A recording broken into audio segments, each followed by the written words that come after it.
Occam's razor is often known as the law of simplicity, aka the simplest answer is usually the correct one. It's supposed to be this principle in solving life's greatest problems. People have definitely oversimplified Occam's razor to hell and back, and they think it just means keep it simple. It's technically a misinterpretation, and I do find philosophy majors to be beautifully insufferable, but I can see why they get frustrated at the way that we've just turned Occam's razor into simple.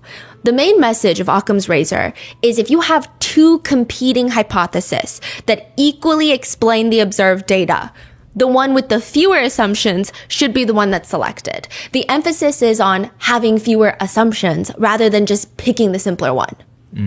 That's why it's called Occam's razor. Occam, after William of Occam, the philosopher who popularized this method, and razor, because you're supposed to shave away at all of the assumptions to get to the meat, the core of the matter.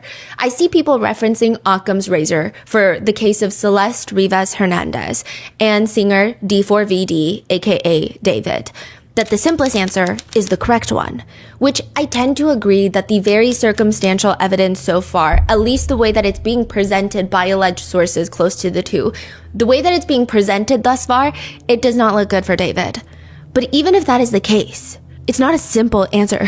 How are you supposed to shave away at all the different assumptions when the entire case is just a giant ball of assumptions at this point? Such as of right now, the police have yet to confirm a relationship between David and Celeste. So that's technically, that whole thing is an assumption. There are screenshots, videos, pictures, people coming forward to allege that they were intimately connected. Some netizens believe that they might have known each other since she was 11 years old, which would have been back in 2021. That's an assumption. Then there's the assumption that there's another Celeste in David's life. I will say that this is less of an assumption, but no statements have been made by either party, and we will operate as basically everything is an assumption aside from the handful of things that we absolutely know to be true. That there is another Celeste, and people are calling her the other Celeste, second Celeste, decoy Celeste, older Celeste. Netizens say that the two girls look very similar, and when you look at the pictures of just their faces, they don't look familiar, but there is a belief that both Celeste would often wear similar things, such as the same Gap hoodie, or at least it looks like the same Gap hoodie, the one that Celeste is pictured in, her missing child poster. Both of them have been spotted wearing it, giant oversized eyeglasses. And there are theories and speculations that David did this on purpose, that he brought in an adult Celeste, an adult woman named Celeste, who could maybe sometimes pass for the victim Celeste, so that if he is ever quote-unquote exposed for allegedly dating a minor, he could turn around and say, you guys have it wrong. My girlfriend is an adult woman named Celeste. They just look the same, they have similar names, but that's it. That's a theory, that's an assumption. And once you shave off all of that, there's like nothing left in the middle. There's the only core of the matter that we have so far as of filming this is September 8th, 2025 of this year, while David is out on his world tour, still based in the US before starting his European leg. Back in Hollywood Hills, his Tesla gets impounded. Neighbors of a residential street close to where David's manager rents a house that is most likely for David. It's $20,000 a month. Near that house, neighbors report David's Tesla of just being parked all around the street for about at least 3 weeks. And then eventually it just stopped moving. So they had it impounded. It had Texas license plates. Nobody had reported the car missing. And then employees of the tow yard, Hollywood Tow, they call the police because they say, hey, something is funky fresh scent in here. Like the scent of this is emanating from the trunk. The police come and they discover a dead body in the car. The car has not been reported stolen, and David is not in Los Angeles. He is out on tour. Even how the body has been found, at least to the public, is a giant assumption. Some reports, such as the LA Times, initially stated it was just a head and a torso. Other outlets have been using the word dismembered or in pieces, but nobody can seem to agree. Is it just a head and a torso? Is the body dismembered? LAPD and the medical examiner's office have been so quiet about this entire situation. The cause of death has been deferred. They're not even outright calling this a homicide investigation, but rather a death investigation that is being handled by the LAPD robbery and homicide unit. Except in one statement. Yes, they made a little slip in a statement where they said anytime you're dealing with a homicide investigation, but they have not formally stated like this is a homicide investigation. They're saying actually it could take weeks or months to even determine if a crime had been committed, which people are questioning even that because what do you mean nobody goes into a trunk by themselves? Yeah. It doesn't make sense. David's spokesperson releases a very short statement that states along the lines of, David has been informed he's cooperating with the police, which leads initially a lot of people to believe that David is not involved, especially considering he continues his tour. He does multiple shows. He does a show September 9th.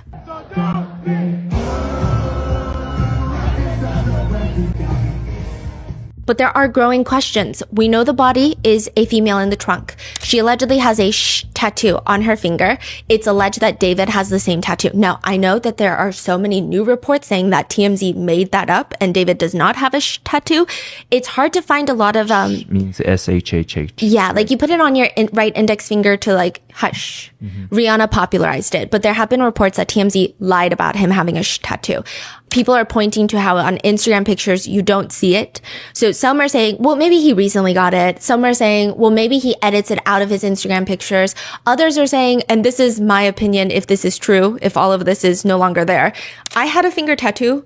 It went away really quickly. Some people metabolize the ink differently, but that's been a whole debate. So allegedly, he had a same matching tattoo. Then it's not until September 17th, 2025, that the body is identified as 14-year-old Celeste Rivas Hernandez. This is again an assumption though, because her body was discovered September 8th. The medical examiner states that it's her belief that she had been in the car for some time. Celeste's birthday is September 7th, the day before her body is found. It is unlikely that she saw her 15th birthday. So now even some media sources... Part of that is an assumption, you mean? The medical examiner and a lot of media sources, they still kind of categorize her age closer to 15. Most of mainstream media sources are saying 15-year-old because it was past her birthday and they're going off the date that her body is found. So I think medically speaking, that's how they do it. Mainstream media is going with that, but it's likely that she was technically 14. Yeah, she never made it to 15. Exactly. Yeah. So it's technically a 14-year-old's body, but it's just even that. But even that, we don't know. Is it 14 or 13? Like, yeah, we don't know. Was it 14? Like she went missing...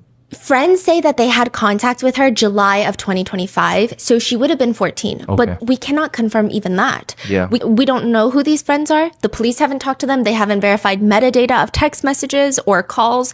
And even text messages, you can't prove that it's Celeste texting people. It's just very tricky. No one knows really the time of death.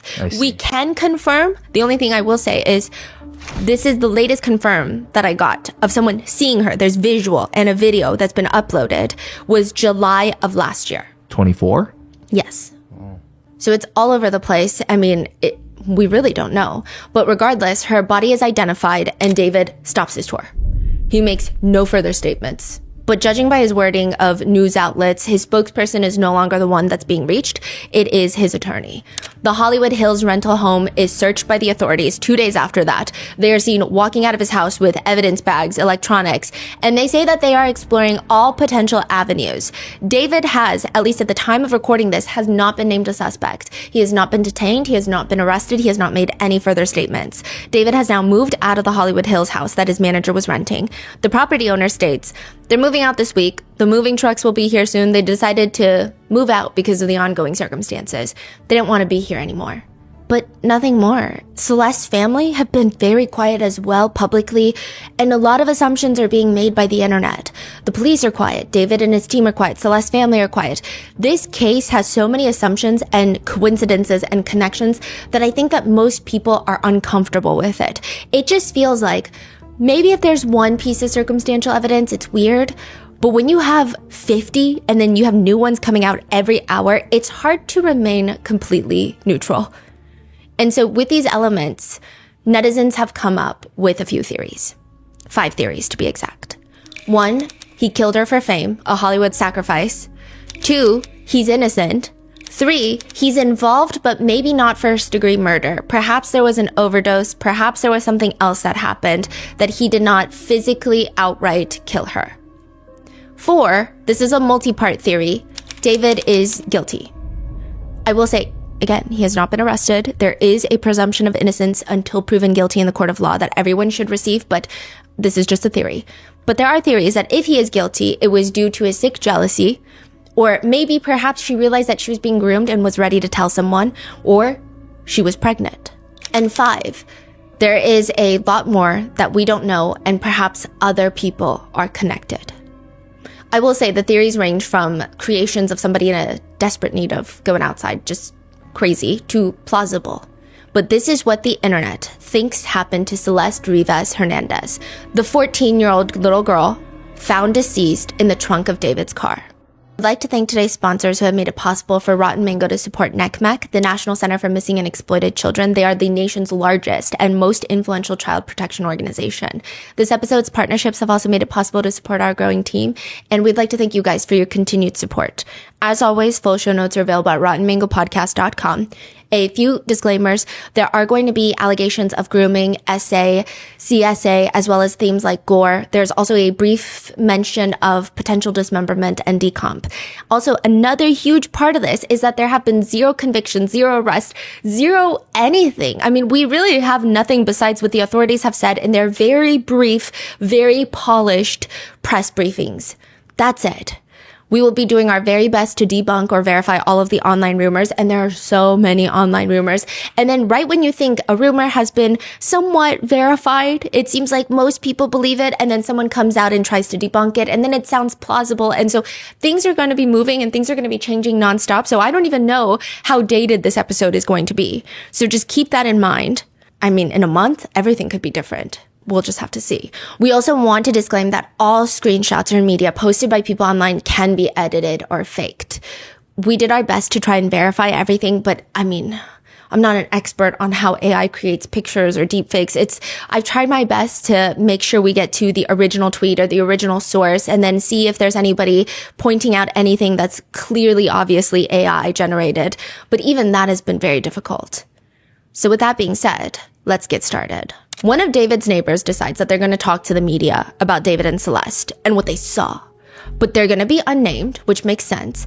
But they're also going to talk to The Sun, which is a very questionable outlet. It's like the Daily Mail.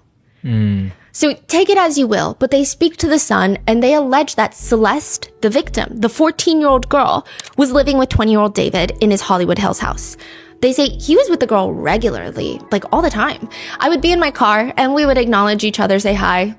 That was about it. When they were heading to the store or whatever, I would pass them. They were pretty quiet. I never saw police there. I didn't hear them partying or anything, nothing wild. I was shocked to find out what happened. I saw them a couple of months ago. I'm not sure, but I thought they were just kids, like a couple of 18, 19-year-olds. I had no idea. It's crazy. So this is only reported by The Sun? Yes. So that's it. We don't know who they are. Yeah. We don't know if they're a real neighbor. We don't know if this is actually what they saw. You know, I didn't know he was a singer, but I knew he had a Tesla because it was always parked outside. This Tesla has a giant dent on the back. That has been confirmed. He says, I did ask him about his Tesla, you know, as his car was hit and he never fixed it. He didn't really want to say what happened. Anytime I tried to talk to them, they weren't very engaging. They just kept to themselves. But now netizens are confused. Like, why are you talking to The Sun? I mean, how trustworthy is The Sun? And second, are we sure this is the Celeste or the other Celeste? He claims it's the missing girl. He claims it's the girl that was found. But is he sure? Are we sure? Is The Sun even sure? We don't know. David's digital footprint is also extensive, to the point that I don't know if he's ever had a singular thought that has not been spoken into a Discord server somewhere out in the ether. But Celeste does not have a lot of pictures of her out there where her face is not covered. Typically, her face is covered. There are barely any videos of her. The old picture, okay, so there's a lot of pictures of her when she was younger. She's already young, but even younger. So there's almost more childhood photos of her than there are of her at 13 years old, 14 years old. There's barely any videos of her, and the ones that are popping up now, she appears to cover her face most of the time. It's just so hard to get a good look at her face, is the feeling. So when more alleged pictures and videos come out, it's hard to definitively say that looks like Celeste with David. People have been trying to organize a big document of all the reported sightings that are real and or debunked, but it's getting difficult. One comment reads, "That's the thing. We practically have nothing on this girl. We know that she had a habit of running away from home. She disabled her Instagram a lot, and she covered her face a lot." To which someone comments, "What's sad is she only seemed to exist in David's world. Like, she didn't have anything outside of his world. And even in his world, she would have to hide and play small." There are a lot of screenshots where it's just hard to tell anything. There's this screenshot taken of a Discord chat from March 12th, 2023. This is almost exactly a year before she goes missing, 2.5 years before she's found deceased. It's a screenshot of a screenshot. Just stay with me. Someone screenshots a picture of the Discord chat. And one person had screenshotted David during his live stream. Okay. And they posted that screenshot onto the Discord server as a message. Yep. And it's David live streaming in the most pink room you'll ever see. It's just glowing LED light pink. It's dark. You can't see anything in there. You can barely see David, but he's leaned up close to the camera. He takes up like half the picture. And then behind him is this girl sitting, and she's covering most of her face with a blanket, or what appears to be like a jacket. Now, this screenshot is posted to Discord allegedly March 12th, 2023. That would be when Celeste is 13 years old. Along with the comment, "Hey, who's the girl?" David responds allegedly. This is what the screenshot depicts. He allegedly responds, "You are a fed." Wow. And all we have is a screenshot of that screenshot within a screenshot. That's crazy. Then there's another one where it shows David taking a selfie with the caption, "Absolutely mogged." And next to him appears to be a girl who appears to be Celeste. Her face is entirely covered almost. You can just see her eyebrows by a Louis Vuitton purse. You only see her curly hair. Like, you see lots of her curly hair. And so that makes people believe it's Celeste because she has to cover her face and she has curly hair. It's gotten to the point where even the accessories are being analyzed as clues because people are trying to track where this Louis Vuitton bag is. I think it was last seen in a TikTok that David filmed in 2024. So people are saying, well, maybe Celeste is definitely alive and with him at this time. Or others are saying he could have gifted her the bag and then taken it. Even accessories like bracelets. David is seen wearing a stack of bracelets, which appears to have also been worn by Celeste. Or Celeste's love for Hello Kitty that David seems to have adopted. People are looking for anything. And then there's just a slew of pictures that have since gone viral where it appears to be them together, and those have all been quickly debunked. So either it's not David and Celeste, and it just maybe looks like David and Celeste, and it's pictures of like the back frame. So for one, it was a guy and a girl shopping in a mall, and they're looking at a Hello Kitty stand. And people are saying that this is David and Celeste. It's not David and Celeste. That's been debunked. Another one is a real legitimate picture of Celeste that somebody took, and then David has been photoshopped in. So there have been lots of these pictures that have been coming, like I would say a good chunk, I don't even know if we can trust them.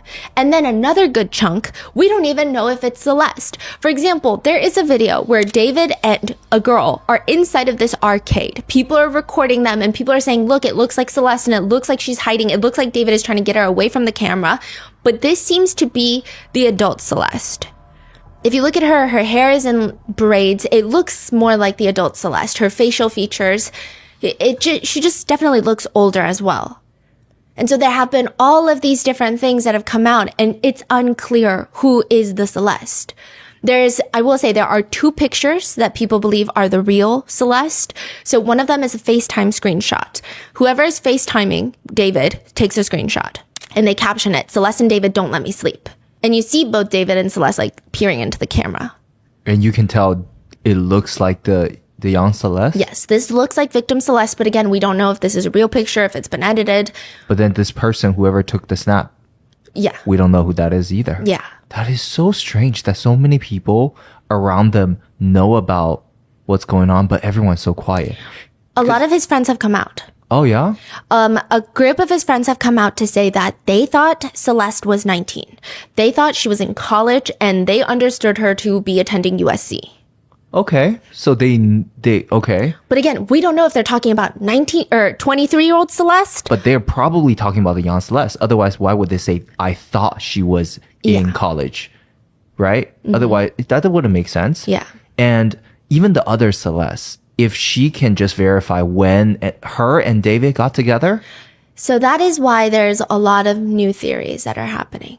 I will say the other Celeste has probably been receiving a lot of intense opinions and feedback from the internet. I think that benefit of the doubt should be given, as she probably could be working with authorities and could be telling them everything and has been told not to say anything, even if she doesn't know the other Celeste, even if she has no idea what the relationship between David and the other Celeste might have been, could have been, we don't know. If she knows nothing, she honestly just could have been involved with a guy who's involved with a whole lot of other things. and she did not know. So it's likely that she's working with the authorities, but because she has not said anything and because people think it would be so easy for her to come out and say, actually, that's me at the arcade. Yeah. That's not me. So whoever that's in the picture, that's weird. People are saying that's so easy for you to do. And if you haven't done that, does that mean something weird is like, do you know something we don't know? Do you know something we shouldn't know? Mm-hmm. Yeah. So this picture, this FaceTime picture seems to be, most netizens are on the belief that this is the real Celeste. Then there's another picture where it shows him posting on Instagram to close friends. And it's a mirror selfie with allegedly Celeste. Mm-hmm. You can't even tell it's David. You can't even tell because his hood is covering his head. His phone is covering the entirety of his face. And Celeste, who appears to be snuggling up to him, is covering her face with her hand. But she has curly hair. It looks like them, and most people do believe it is them. These are the two pictures that, as of right now, are the least contested on the internet, along with this Instagram picture. This is a very real Instagram picture. It's David posing for the camera. I showed you the picture. It's like at a party. With the flash on, and there is a girl behind him with curly red hair, and she has a headscarf on. Yep. You see her side profile, and even then, she's covering her face with her hand. So you can't really see her, but people believe that to be the real Celeste. This picture is legitimate. It's just debated whether or not this is Celeste. The reddish hair, there is also another video that surfaced from June 27th of 2024, and it's David's little brother, and who appears to be Celeste with a head pulled over her head, walking backstage to David's, yes, the concert. Right. That one, I feel like I can see the resemblance so clearly. Yeah. You told me the guy was David's brother, younger brother. Mm-hmm. And then the girl, just through the eyes, it looks very much like the real Celeste. And then now people are saying anytime you see a girl with a hood covered over her face or covering her face a lot in pictures and videos, a lot of people take that to mean it's Celeste.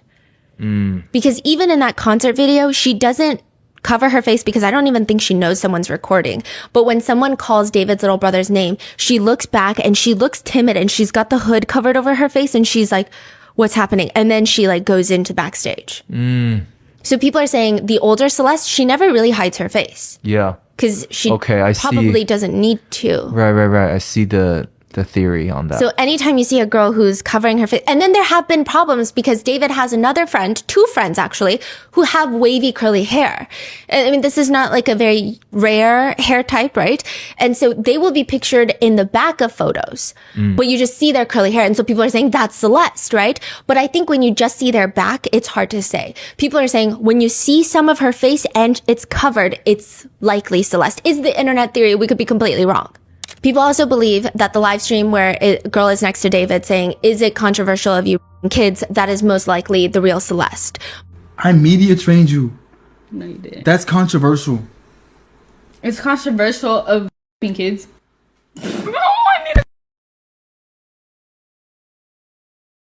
Really good. Okay, it's been a good one. Bye. Bye, guys. Mwah.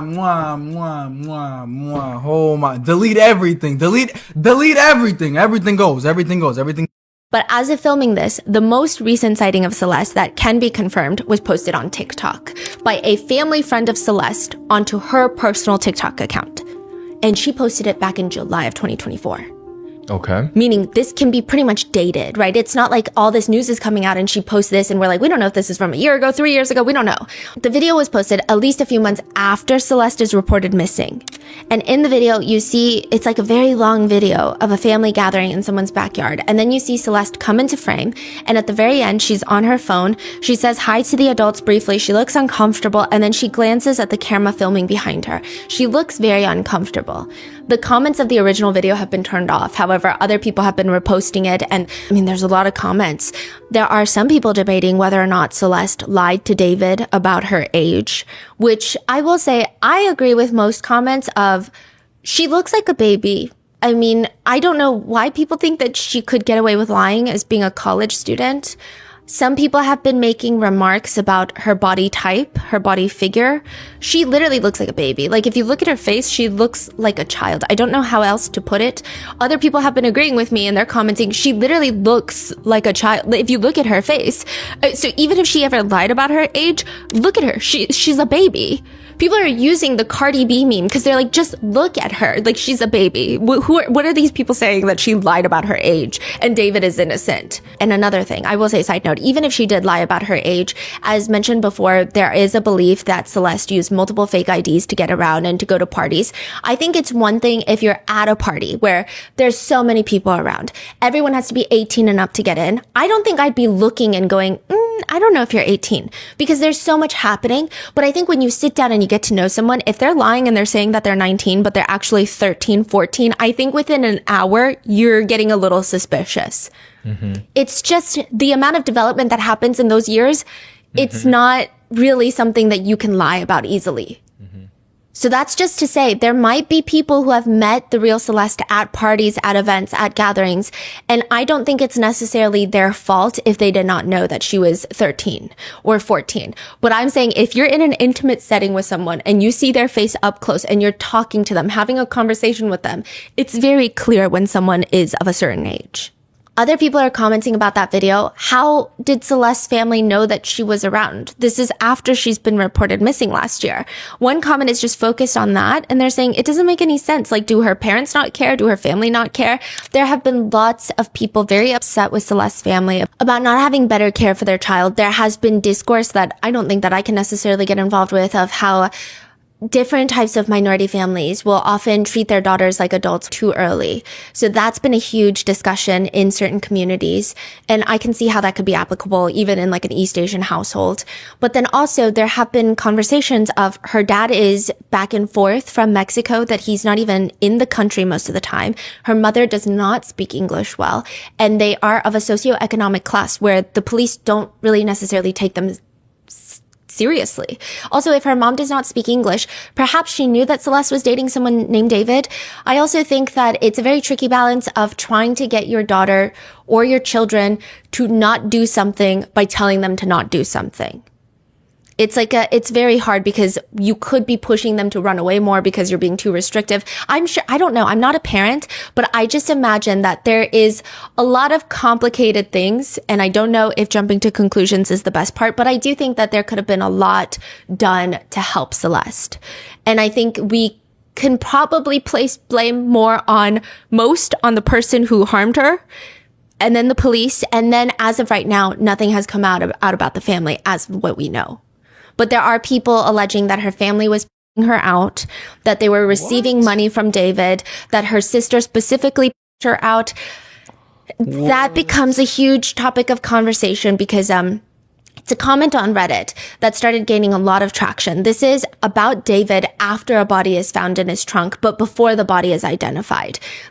Okay, which side note, can I just do a disclaimer? I will say I am one of the first people to blame parents. I think when you have children and you bring another human being into this world, it is your duty to protect them. And there's really little room for error when it comes to something as big as like this, protecting them from people like David. If they had known that David is an adult, Celeste is a child. I get it. I get where the anger can come from with people just upset with her family.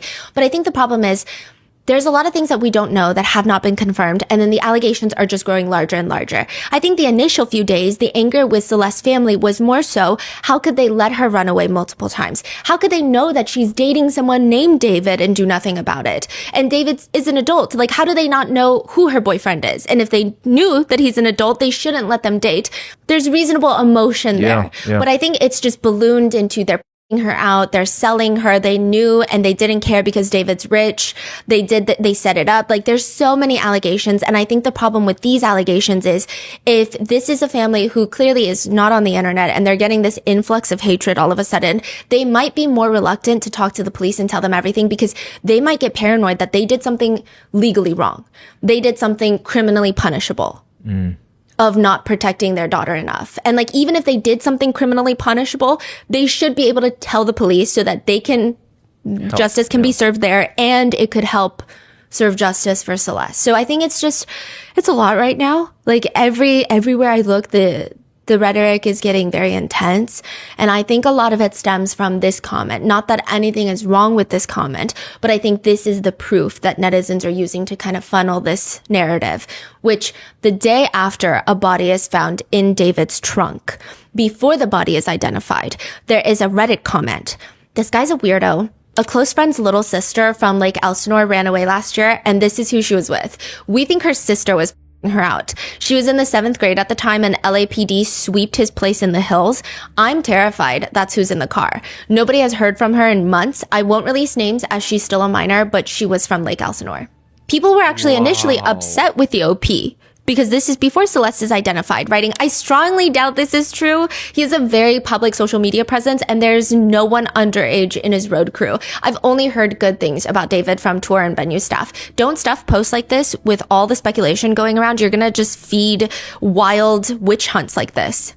To which OP responds, it isn't speculation. It literally happened. I don't really care if you've heard nice things about him. That has no impact on my personal negative experience. Well, the victim has been identified as female, wavy black hair, and a tattoo. Mean anything to you? I'm really not trying to release any identifying information because it absolutely sounds like her and my heart is broken. I don't want to mess anything up regarding the investigation, and I'm actually reaching out to LAPD today. Whoa, this is, wow. Speaking of, another person who allegedly David was following on Instagram posted a comment, prayers to her family. I used to be close friends with David and we dated when I was 16 and he was 18. We've seen each other IRL 2 times max and there's so much more, but he introduced me to religion and whatnot, so I'm shaken up by the fact that he could have done this. I remember a Celeste. I have a picture of them together I think I've seen in the past. Then another clip of an interview. So these are things that are going viral as of recently, after the last video that I filmed. There is a video clip of David playing Fortnite and the host asks him questions. David, who do you want to collaborate with? And David, as he's playing Fortnite, he's saying, I want to collaborate with a jazz musician named Celeste. He says, I want to do something with Celeste. I really want to do something with Celeste. And then he kind of, and then he kind of zones out. And then he goes, and maybe, what's his name? I got distracted for a second. My fault. Wait, Steven Sanchez too. Speaking like jazz musicians that I would love to collab with, I want to do something with Celeste. Okay. I really want to do something with Celeste. And maybe, what's his name? I got distracted for a second. My fault. Wait, how? Steven Sanchez. Okay. So people are pointing to this video and saying, is he getting distracted because he's thinking about the real Celeste? Or is it Fortnite? So there is a jazz There is. singer. I looked into it and she's very talented. Much older, yes. But another element to this case is Celeste's brother allegedly told someone that Celeste would tell the family that this David guy keeps promising to marry her when she turns 18. So he allegedly says that. There is now a deleted account on Discord that posted a picture of themselves wearing an engagement ring with the name David tattooed in red ink on their finger, and that is suspected of being Celeste's account. That same deleted user, remember, apparently responded to a happy birthday post from September 7th, which is Celeste's birthday. But now there's another picture circulating of an Instagram account named Hello Kitty Life Girl at a restaurant. They story something. It's at a restaurant and you see David. I mean, it's David. He's waiting for food. He's on his phone and she just takes a picture and it shows her hand and there is a ring on her left finger. What kind of ring? It's like a small diamond ring. Like an engagement ring looking It looks ring? like an engagement ring. Yeah, it does. So like a single stone, right? Yes. Like that. Okay. So then people are speculating, okay, maybe this is Celeste's old Instagram account. And people are saying, if she had the name David tattooed on her ring finger, left ring finger, would that not immediately be reported? Because she's found in David's car, has a tattoo of David Also, on David, her hand. is it DAVID? Yeah. Okay. Which would be his government name. Okay. So it's David tattooed. So then people are saying, why would that not be immediately reported? Right when the body is identified, it would be reported. They have a tattoo and a David tattoo and happen to be found in the trunk of a singer named David's car. Wouldn't that be the whole news argument and news stations would go crazy with it? But then this is adding to the speculation that not all parts of Celeste were found. So people are saying, if you were to do something to Celeste, and you happen to have the name David, you would not keep the part that's tattooed David. Or others are saying it's red ink. It could have easily been absorbed. So I had a red ink tattoo on my finger. It was gone really quickly. So people are saying maybe it didn't show up. Maybe it wasn't around at that time. Maybe she got it removed. Maybe it's not her in these pictures. Or decomp? Yeah, or decomp. Like there's so many different things. So nothing can be firm. Nothing can be said with wholeheartedness. But that adds to the theory that they were very serious is this netizen theory. Not only were they talking, but it seemed like they're in a full-blown relationship. And this is important because some people are saying, well, maybe David didn't know her age. And some people might agree if maybe they talked online for 2 months and then he saw her once in real life and was like, whoa, you are not 19. But this is showing a little bit more severity of the relationship if all of these things are true. Then another TikTok that's been circulating is an old interview of David where he's asked, where do you see yourself in 5 years? At that point, Celeste would be 18. Okay, so the plan is hopefully this music thing takes off crazy next year. Why is he saying? Why are you saying that like you're not like up there, gang? Well, I'm not there yet, but hopefully it's like even crazier next year. And then I go on crazy year after year for the next 3 years, and then on the 4th year I retire. And on the 5th year I'm off the grid, living somewhere like on an island with this crazy crib, no social media, no digital footprint. I'm just gone. So now people are wondering, Celeste's brother allegedly said David told Celeste that they would get married when she turns 18. Celeste was allegedly posting with a diamond ring on her left finger. And then David starts talking about how in 5 years, which is when Celeste would be around 18, that he wants to go off the grid, no social media, no digital footprint. Is that a promise that he allegedly made her, is what netizens are wondering? What does this all mean? A lot of the comments naturally are just poking at the island comment though, asking, are you talking about Epstein's island? But again, all of this is just online, circumstantial. I don't even know if you could call it evidence, just connections being made. And of course, we have to break down their alleged relationship using subliminal messages that have been interpreted from social media posts and even his music. So I'm just going to run through a brief timeline. This has just been compiled. This is a huge point of contention. David tweets, when I was writing this, I got a notification from you as you were talking about wanting to be with your mom and your sister again. Take me where I belong. But our circumstances won't allow us to be in our ideal situations. We gotta push through it, bro. Fingers crossed emoji, black heart emoji. Wait, where is this message from? This is David's tweet. So he's saying like, as I was writing this, I got a notification from you and you said that you want to be with your mom and your sister. And a lot of people are operating under the assumption that he killed Celeste. So people are saying, did he kill her because she wanted to go back home for real this time? Is this something that he gets upset about? Then, April 13th, 2023, Sleep Well, the music video goes live on YouTube. The love interest looks very much like Celeste. And again, it could just be another coincidences, but it's a lot of coincidences. While promoting his new song, Sleep Well, he's reposting things on TikTok. Like POV, the friend you left in season 2 shows up in season 5. So netizens are saying it does look like if you go through David's music and the stuff that he's posting and reposting on TikTok, it looks like he goes through relationship swings where if it is with Celeste or maybe he's with multiple different people, we don't know. But it seems like he has moments of like, oh, my first Valentine's Day with my girlfriend. When your girlfriend won't post you, so I'll post myself. And then to just like reposting massive amounts of breakup TikToks. Okay. So people are putting together the timeline and they're saying the friend you left in season 2 shows up in season 5. So does that mean Celeste is back in his life? Because there isn't a lot from 2022 between the two of them that people have found connections in. And again, loosely connections. Then another one where this is a TikTok, where it's a couple joking about running back to their exes while his song Sleep Well is playing in the back. So people are saying, okay, during the Sleep Well period, maybe Celeste is back in his life. Notable lyrics to the song that people think are in reference to Celeste are, I'm here for you still, even if you don't think that I'm near, I'll still be right next to you, my dear. And the way you make me feel has the power to make the whole world stand still. Who's to say that our love ain't real? Again, people are like, who's to say? Because they can't be public and people are drawing inferences to this lyric. Don't be scared. There's no such thing as fear. Netizens think that this song is them reconnecting in 2023. However, I will say David says in an interview about the song, it feels like the beginning of a dream. The whole premise of the project is a delusional relationship, like you're in a delusion throughout the whole thing. And there's elements of don't forget about me and like dreams, is this real?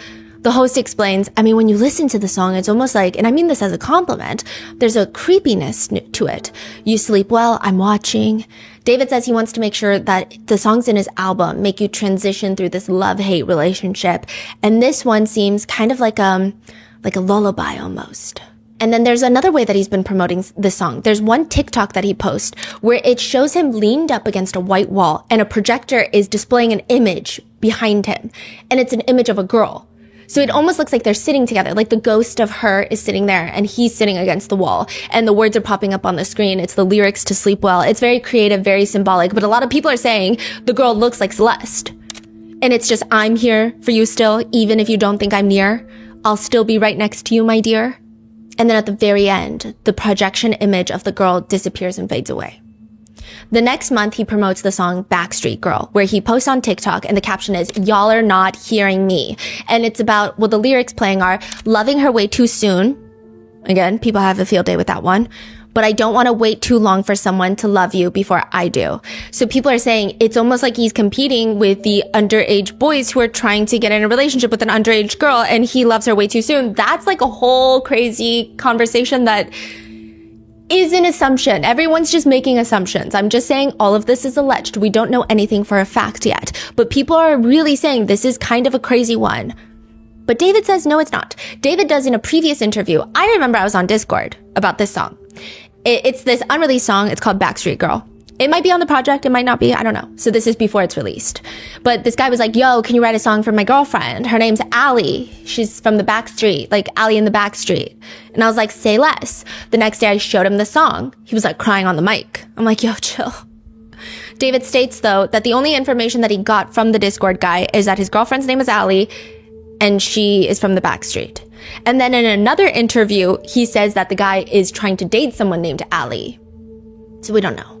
But he later says that the guy from Discord DM'd him saying, yo, forget the song. She doesn't even deserve it. So yeah, I don't know. We don't know what's true or what's not true. We don't even know if we can believe David's interviews, what he says, obviously. The rest of the year 2023, David says that he's never been in love and wrote all of these love songs. But he also posts on September 7th on Celeste's 13th birthday. POV, you guys, when you hear the saddest songs I've ever made tonight. So it seems like it's just weird. People are saying, is he trying to talk to her through TikToks? And I think that's been another conversation more so when we go over his TikTok repost. Like when you're 13, people, like when I was 13, you're like trying to get the person you like to see stuff online. So people are saying the way he's acting on TikTok is more so trying to get the attention of a young girl. When you're like 19, 20, you're not really doing that, especially if you're getting attention. If you have lots of followers, you're not really subtweeting that much. But he's constantly, it's not even just during a breakup, it's like nonstop. Then another one that year with the caption, it's always the people you want to make the most proud that end up disappointing you. Then one TikTok of him is just in a hotel room sitting on the edge of the bed and the words are, does anyone know any tips on how to not be the literal worst person in the world? Smiley face. Now remember the picture where the girl is covering her face with a blanket? That's around this time. So there are speculations that by this point in 2023, they're back together, is the speculation. Then in January 2024, he starts posting teasers of his new song that he's going to drop called Leave Her. And it's like him singing, I Can't Stop Falling for Her. And it's like a TikTok hill film of him fainting on the ground. And it's saying, I can't stop falling for her. And then another one, he says, yes, I'll swallow an air tag so you know my every move. I can't stop falling for her.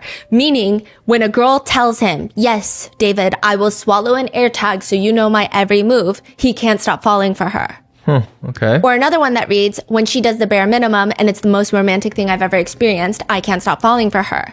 Another one that reads, when she sends you a paragraph of how much she loves you while you're sad at work, I can't stop falling for her. When TikTok removes all my music, but at least I have a Valentine's this year, I can't stop falling for her. And then another one, he's doing a backflip. And the words are, quote, babe, don't flip out, but this guy asked if, AKA he's doing a backflip. Don't flip out. So he's saying like a minute the girl says, babe, don't flip out, but this guy asked, he's already flipping out. Okay. Yeah. So this is around the time that Celeste is going missing. So this is kind of people think he's posting this because he's in a relationship. Yeah. And these are the type of thing that you post when you're in a relationship. Yeah.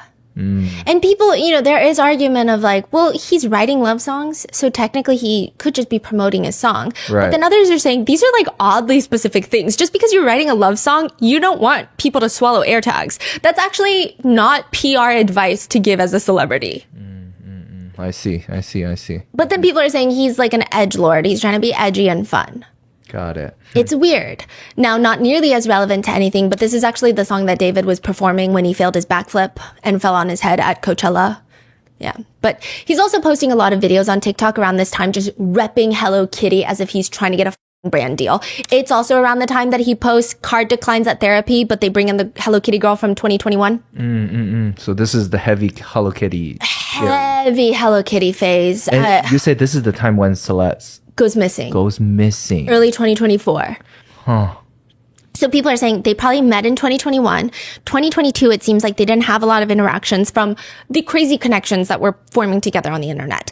2023, people think this is the era where Celeste comes back. He posted that season 2 comes back in season 5. Sleep well seems like someone's coming back into his life. There are all these little hints people are forming. And then it seems like early 2024, they're like heavy in some sort of relationship is what people believe. Okay. Because all the Hello Kitty, all the references to dating, people think that's what's going on. Now, before Celeste is officially reported missing with the missing child's poster, she was actually missing before that too. So she's run away multiple times. Sometimes she is reported, the police will bring her back.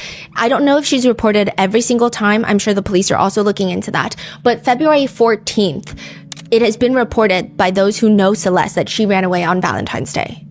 This is before her original running away. So like she came back after this. So she runs away and she is gone for about a month before she comes back.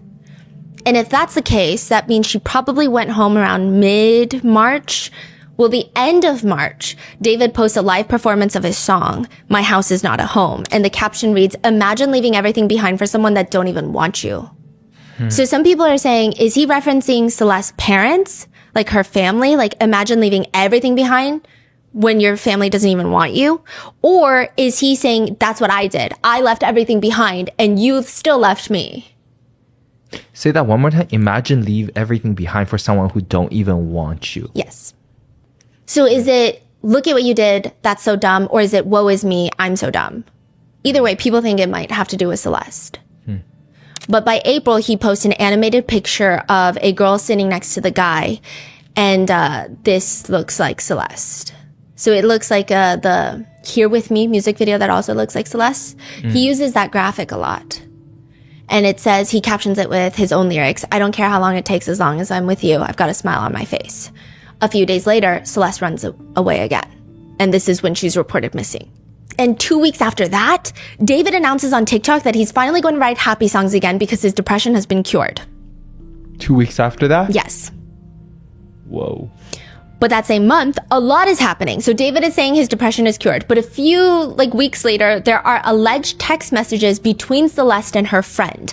Her friend allegedly released these. Again, these are completely unconfirmed. But a friend is asking her if she's okay, just making sure she's alive. Celeste allegedly responds, I don't want to talk to anyone. I'm safe. Her friend asks her, are you still going to talk to David or go back with him? Because I don't want you to get into any more trouble with him. No, I'm not. Okay, I love you. I'll text you in about a week. Don't delete Insta. Love you too. I won't. The two girls have a conversation about whether or not they bled the first time of intimate relations. Allegedly, Celeste writes about how she did not have her first intimate relation with David, but a guy named Gus. Gus is important later. But she says she did not bleed because Gus, it sounded like Gus R-worded her. But I don't think she understood it was R-word because she was saying he was getting mad. And so I wasn't into it. But that's, if this is true, that seems to be the feeling that people are getting. But she's saying that she only bled with David. So I don't know. It's a lot. I don't know if this is real. She quickly texts her friend though, do not text back. He came back. He's crying. Do not text me. So that made a lot of netizens feel that David saw her phone and maybe saw what happened and realized that she likely, maybe potentially, if this is even real, had intimate relations with somebody else. And maybe to her, it didn't count because honestly, the text message that she allegedly sent was, quote, with Gus, I was just drunk and I did it because he got mad at me the first time for not having relations with him. I mean, that sounds like our word because he's getting mad and she's drunk and I don't know how old Gus is. She's clearly not of age. And we don't even know if this is real, but it would make sense that maybe she doesn't bring it up because it's such a traumatic experience that she hasn't even internalized fully and she doesn't even know what it means. I don't know, but the fact that she's saying he came back, he's crying, do not text me. People are saying it seems like David saw those text messages, saw the text message about Gus. Later she responds, I fixed, I'm staying, don't text, I fixed him, I don't know how. And then her friend is like, what do you mean? What happened? This is days later. And she's like, we both cried together and he changed his mind. I'm happy he did though. And this is around the time that afterwards, David starts posting some crazy shit about girls. 2024, after this. Okay. So netizens think that at this point, David, quote, forgives her, which is an insane thing if it's true, considering she's a child, she's a victim, and like, what does she need forgiveness for? If anything, if all speculations are correct, she is a victim of at least 2 different people. But a few weeks later, David is reposting TikToks, and it's a girl filming herself with the song playing. That's not even David's song, so it's not even him reposting it as promotion. But the words read, every guy's personal hell is watching his girlfriend defend another man to him. Whoa, that is very specific. Yeah. Then in June of 2024, Celeste is seen in that video that is posted of her going to see her family. And this is after the missing post. Yeah. There's a video allegedly from a family member that Celeste going back into a family gathering. Yeah. I mean, people are reading heavily into it. We'll go into it deeper in a second, but it's a lot. Now, Celeste's family has been just dragged. Well, I guess I can go into it now. They've just been dragged because of this. Whether it's warranted or not is subjective, but they're just saying that they knew that she's traveling around. They knew that she's getting by without coming home. It's definitely not from a 15-year-old boy. Like, you have to be dating an adult. Like, you cannot really survive out there like that unless you're dating an adult. So people are very upset about that. Some people are saying that her parents were probably getting paid. Like, if they were late on their rent, maybe David would pay it, or maybe David was paying them off, and so they didn't care. Some people, one comment read, this is actually crazy. Celeste's death should be blamed on her parents just as much as David. They did not protect her at all, and they are the main reason that she died. Her parents pissed me off the absolute most. Everyone should be ripping in on her parents just as much as David, or even harder. No real parents would ever just let their children do whatever they want and end up dead like Celeste. The parents should be in prison for life for neglecting her, and David deserves prison plus the death penalty. To which someone comments back, calling the parents the main reason when somebody literally killed her is such a crazy take. It is not equal no matter how hard you try to play it that way. So people, I would say the general population, they're upset with the family, but nowhere near as upset with the family as whoever did this to Celeste. Meanwhile, 2 weeks later, he posted TikTok, June of 2024. What do you mean you can't stalk her Twitter likes no more? This is an update on X that was made around that time where you cannot stalk someone's Twitter likes. And so he's getting upset about it. It's just coming off very jealous, very possessive. And the next month, he starts teasing his song, There Goes My Baby. And he posts that he's in Dublin, he's bored, he misses his girlfriend. So there's lots of references to a girlfriend around 2024. Valentine's Day, I have my first Valentine's Day date, I miss my girlfriend. And then another TikTok photo with the caption, the softest soft launch of all time. And it's him in the car, someone's hand is reaching out, cupping his chin, but you really only see her hand. Some people say you can see a little bit of red hair on the side, which Celeste would have had that red curly hair at that time. Do you see the red hair? A little bit.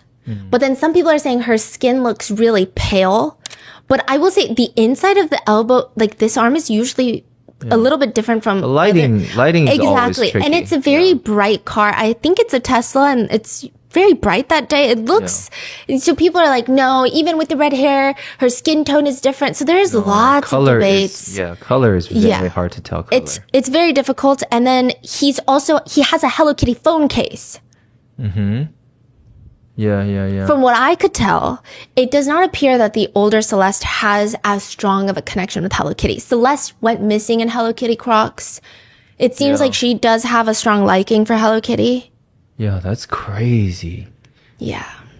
But this is the There Goes My Baby phase. And the cover art looks, according to the internet, exactly like Celeste. I'm actually going to show you the cover art because I think you would. Okay, so people are saying that looks like her. Okay, another thing is like people are saying the older Celeste, we don't know if her natural hair is curly, but a lot of the times I actually see her with like slick straight hair.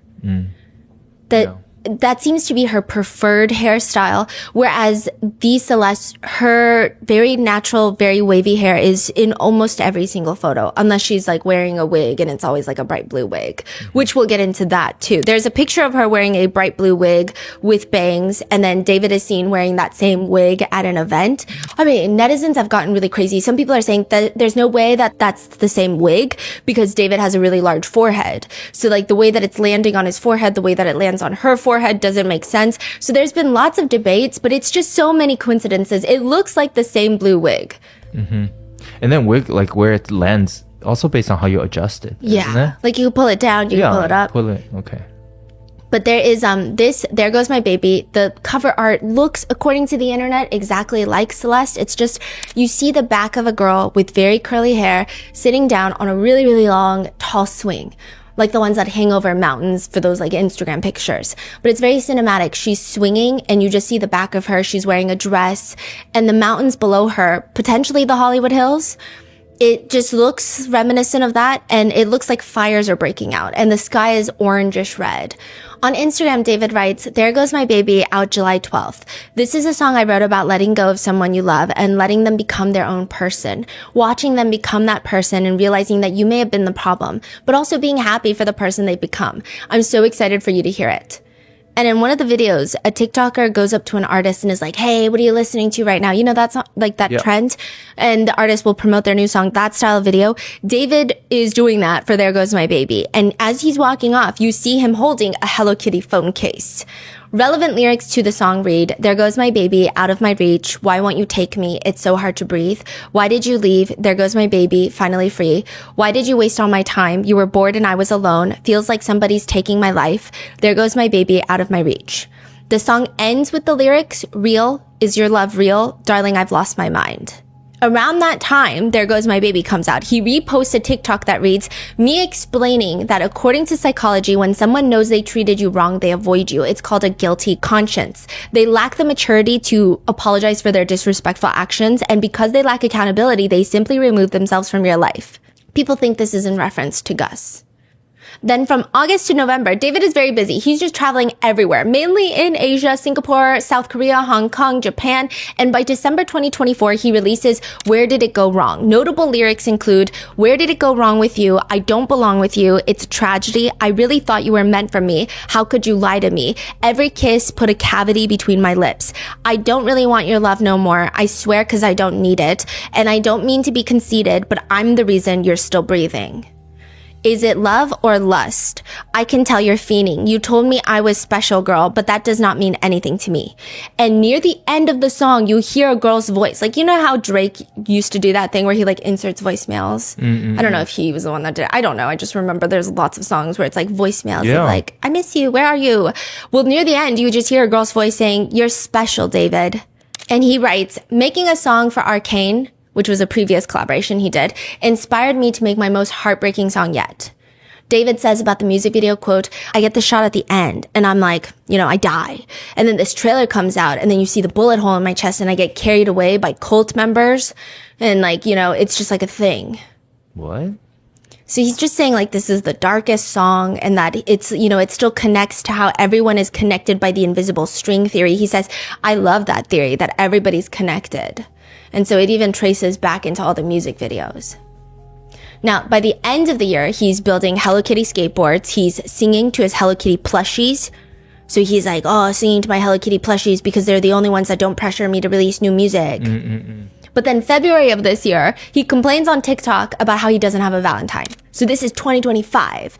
And then he drops the song One More Dance. This is the one where he's like put into the back of the car. Itami, his alter ego, pits David back into the trunk of the car and they're going to bury him. And he's talking about that video. And then after that, in March, he drops What Are You Waiting For?, which is like his summer song release. Notable lyrics read, "What are you waiting for? 'Cause I've been standing here. It's never been so clear. I think I've fallen in love, but that's not enough. I don't ever want to mess it up. We're running out of luck. Tell me to stay. You're wasting my time. Every day I'm waiting in line, standing in place, 'cause baby, that's all I know. Why do you wait? Just tell me." But people think maybe the song is a reflection of his personal life. Like, what are you waiting for?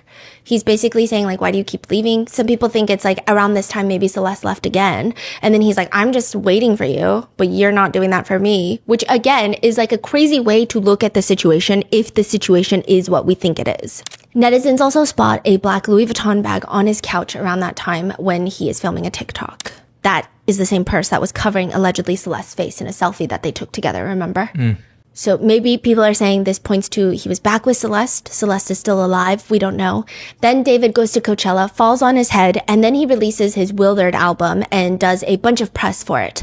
Pretty quickly, Withered is number 13 on the Billboard 200 album charts, already has 500 million streams on Spotify. And side note, he does mention that you need to listen to his music in order on the album because it shares his entire story.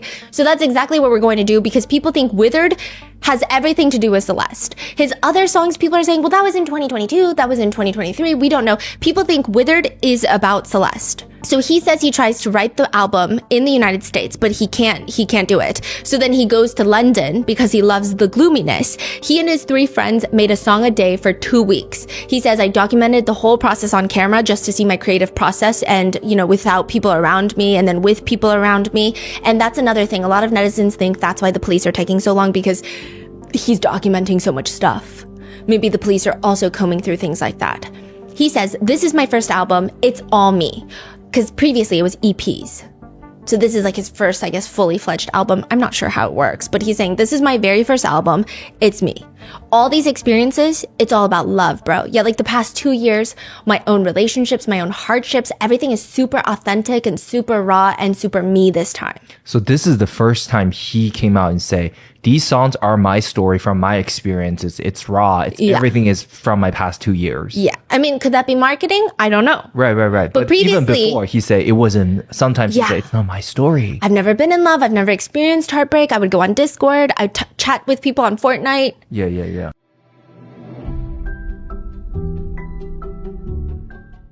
I have been itching to announce a very special project with Shopify. And if you're already an avid listener, you may already know that we've been dropping a lot of hints. I know it's so annoying. I can't tell you guys yet. You'll just have to see what's in store for you guys. And in the meantime, I know many of you guys have started your own businesses. I get tagged in so many businesses where you guys are crafting some of the most insane pieces for sale. I know that a lot of you guys are also business owners, or maybe you're just a student studying commerce or business in school. If you are waiting for a sign to jump into owning your own small business, or you're looking for ways to grow your existing business, Shopify is the place to go. I've seen you guys create some of the most beautiful handcrafted jewelry, hand-painted fans, and I would just love to be able to support and even share your small businesses properly. Shopify is the way. It's the all-in-one commerce platform to start, run, and grow a business. Their sites are optimized for discoverability, meaning that you can easily connect your product catalog to the top online marketplaces.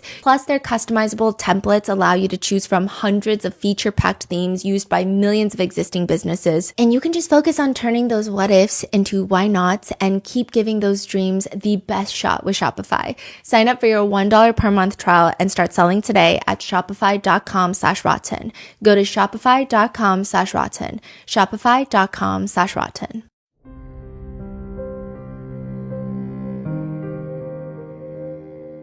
He said, the kind of core visual identity for this project is roses.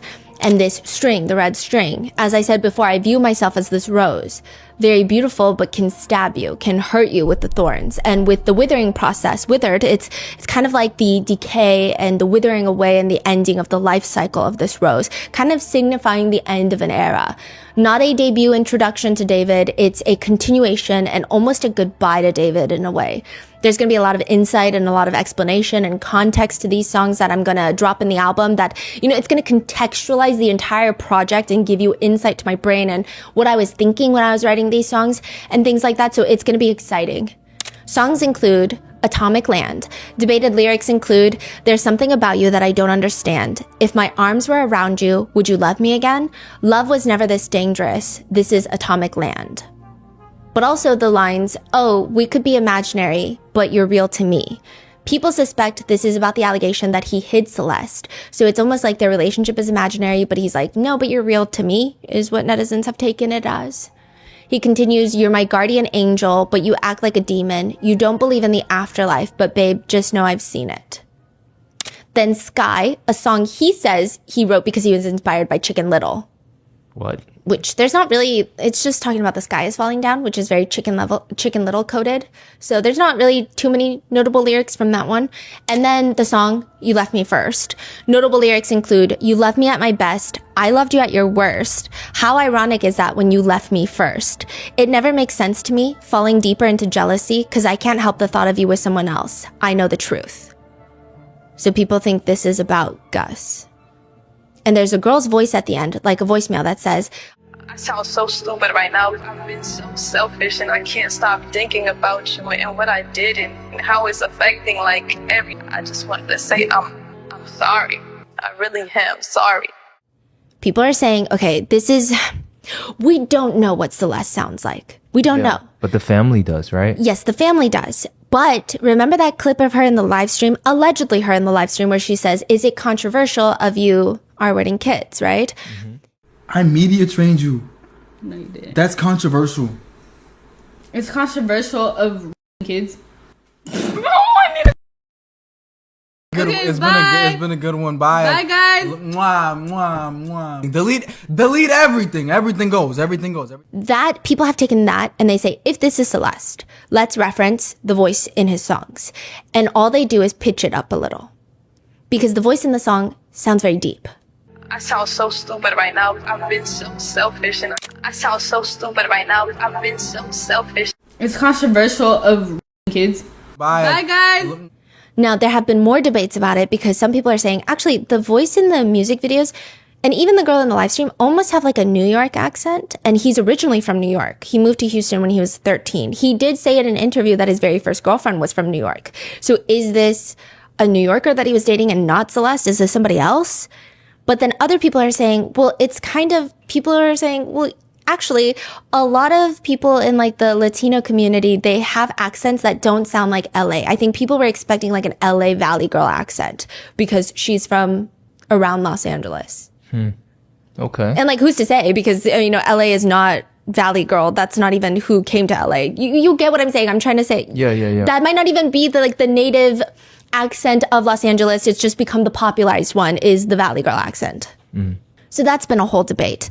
But then there's the song, Say It Back. I can't let you go because I love you like I'm supposed to, but you don't say it back. You never say it back. So now I hate you and I hope it breaks you. I won't take it back. People think he's obsessed, but David claims on the Zach Sang show, it's like me talking to myself. And I'm not reciprocating and how I feel about my own feelings and understanding myself. So basically, I'm not reciprocating self-love to myself. Then he has Friend again. Alarming lyrics include, I want to settle down when I get older.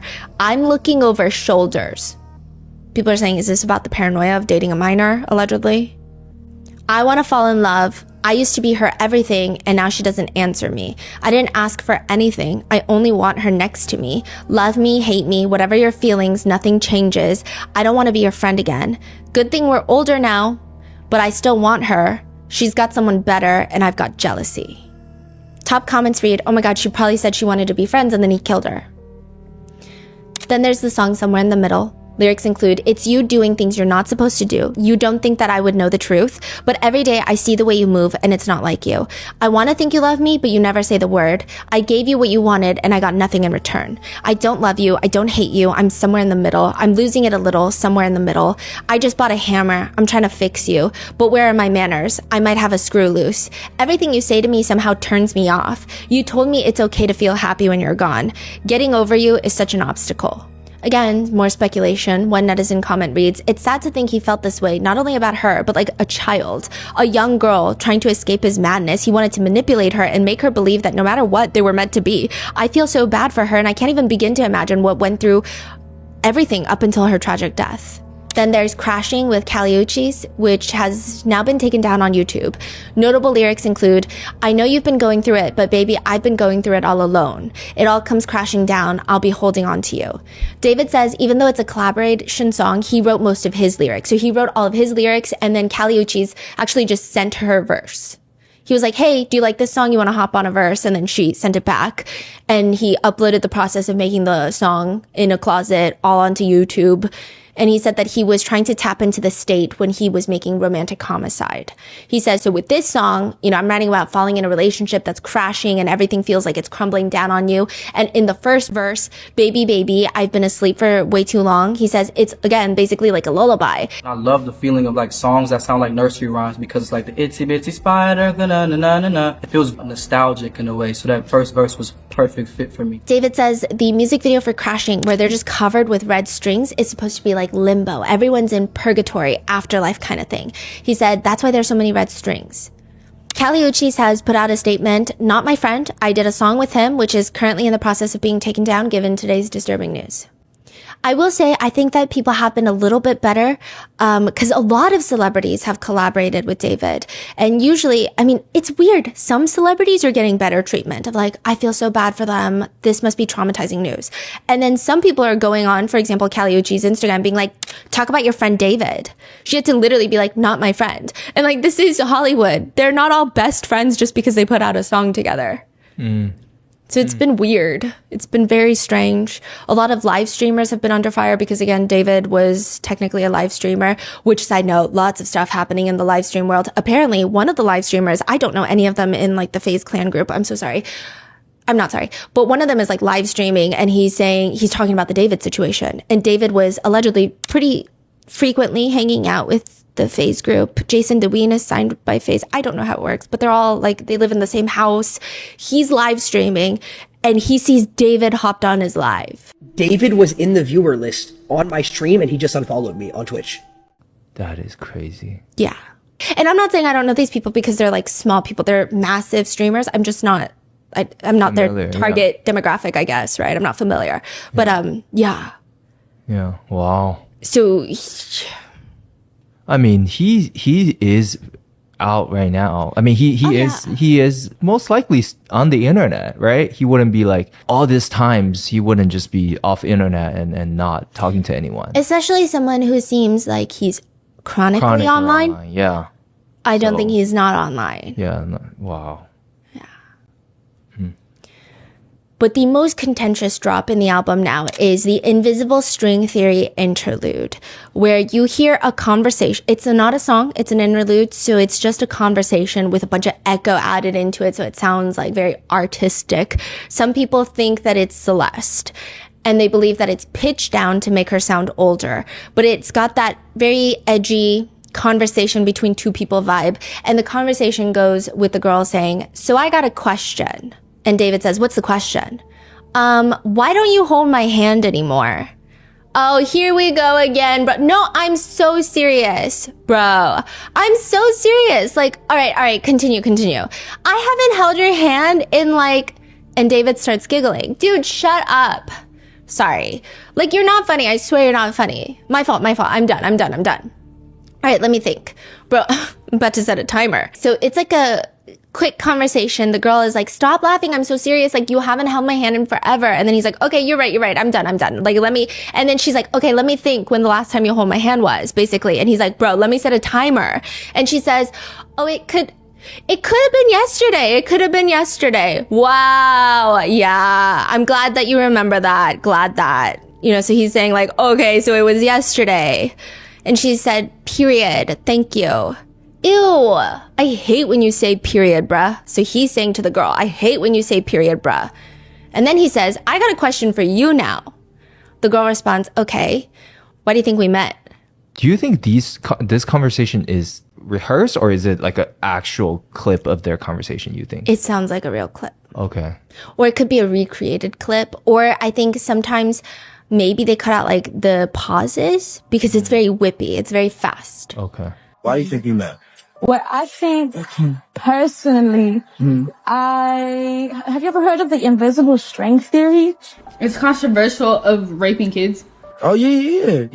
Exactly that. So basically, we met because we were supposed to meet. We need to delete this. Okay. And we're connected because we're supposed to be connected. It's kind of like that, I loved you before I existed and I love you even when I die. Oh, look it. Answer that one. That's so mean if you don't answer that. Netizens believe that this is Celeste with her voice pitched down, and some people even say when you listen to the conversation, it definitely sounds like a younger girl. Not the voice, just the way that, you know, they're talking about the invisible string theory. It's like, you know, when you're young and you fall in love and you have this very romanticized version of it. Not that I don't believe in the invisible string theory, but I think the way that it's presented, some people are pointing out, it just sounds like a much younger person. Just the choice of words, the way that it's put together. Zach Sang asks David about it, not because he thinks it's Celeste, this is way before, but during an interview, he says, you know, at the end of the interlude, correct me if I'm wrong, but she says, I love you. You don't respond. She says, I love you again, or repeats herself and you don't respond. Like, was that done on purpose? Absolutely, because the next song after that is this really love? But David says, because that's a real conversation that happened. And the irony of it was that person that was saying, I love you, she's not in my life anymore. So it's like, people say that the string can't be cut and the connection cannot be severed, but I feel like it can sometimes. And that's why I wanted to put, you know, Afterlife and all these songs that feel like endings and conclusions and goodbyes on the project to kind of solidify that message of this is the end of something, not the beginning. In a separate interview, he says, oh yeah, so there's an extra layer that I added throughout the album where you hear little voice bits and things like that. Like little voice bites and things like that. Cannot disclose who the voice is because of copyright. But just sound bites and things to add an extra layer of authenticity and storytelling to the project. And there's an interlude as well. So he's saying these are not like voice actor. Yeah. But like, I don't know why he can't disclose because of copyright, because if it's because of copyright, if that's your voice and you hear it on a commercial song, you'd be like, hey, give me my money, right? So then the person that would get you for copyright could still hear it. Yeah. And then also, just because a voice is on your song, I don't think anyone else is going to go to that person and say, I want you on my song. Yeah, copyright is a weird thing to say. Yeah, that was a weird, I was like, what is copyright? And I was very confused by that. Yeah, copyright, you can still say that is my voice. Yeah. Just because you don't disclose who is the person, they can still say that's my voice. So copyright, that's my voice. Yeah. So the copyright, you're right. It's weird. Yeah, that is a weird excuse. It's so weird. And he could have just said, even if he had paid the copyright, if he just said like, it's an ex of mine or a fling of mine or this relationship I had that was rough. Yeah. But like, I can't disclose who because of the copyright. I thought that was weird. David tells Zach saying, but once the fans hear the interlude and you hear the project, it all kind of connects and it's going to kind of click to everyone at the same time. And I'm just so excited to see what that kind of looks like in real time. Well, it's clicking, and I don't think this is what he was excited for, because it's clicking. He also, in an interview that he's doing in New York City, David says, my first girlfriend I actually met in New York, which is actually crazy that we're here. Is Celeste from New York? No. So that's why people are like, wait, is the girl that's in the music video, is she a New Yorker? So I don't know. I can't tell. There's so many debates. The next track is It Really Love? The lyrics are, is this really love if you don't say the word anymore? I know it was fake to you, but it was real to me. Tried to stay the same for you, but you changed on me. Hating you ain't enough. I just want my love. I want to get back my love. You got somebody else to take my place and did it wrong way after all I did for you. Side note, the music videos of David laying on his bed, singing, and on a small TV, you have previous music videos that are playing. There's one predominantly displayed here with me, with the person that looks like Celeste. Then you have the last two songs on the album, Ghost and Afterlife. Ghost notable lyrics read, why don't you love me? Oh, heaven or hell, we will meet. Lucky me, just to have met. Torture me, torture me, torture me. I can't forget. He might have you, but I've got your ghost. And we both know that's the real you. And God knows it's true. I love you the most, but we both know what I have to do. Eyes looking right through me. Why?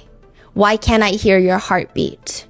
Just a dream, just a dream, just a dream. Don't wake me up, make-believe fantasy. Dance with me under the moon above. She's so happy when she's with me. Leave me in this dream. Don't be nasty. Let us keep this perfect memory. Netizens are saying this whole song sounds like him allegedly killing her. Eyes looking right through me. Why can't I hear your heartbeat? I've got your ghost. We both know that's the real you. Side note, I did leave out a few songs because it's in the previous episode, so just go watch that. But the last song is Afterlife.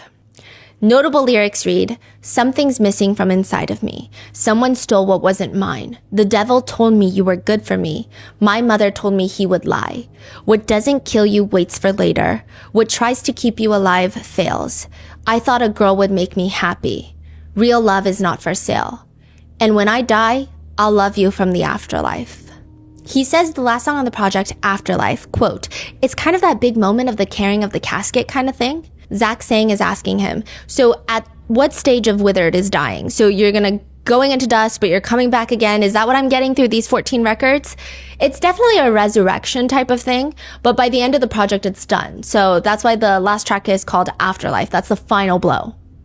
It's a whole different layer of depth of an album. I feel like, especially for me, when I'm having dialogue now and things that add to the story, I'm talking about the invisible string theory. I really want the listeners to feel like they're reading a book almost. And they get into a different chapter with every song. But there's also kind of this pause where they can take every song in and by itself and then have this kind of visual landscape and this interlude to kind of be in my head, in my mindset, and why I wrote this project like this and how everything just went to keep them even more interested and connected throughout the project. Which I will say, listeners are more interested and more connected than any project I've ever seen.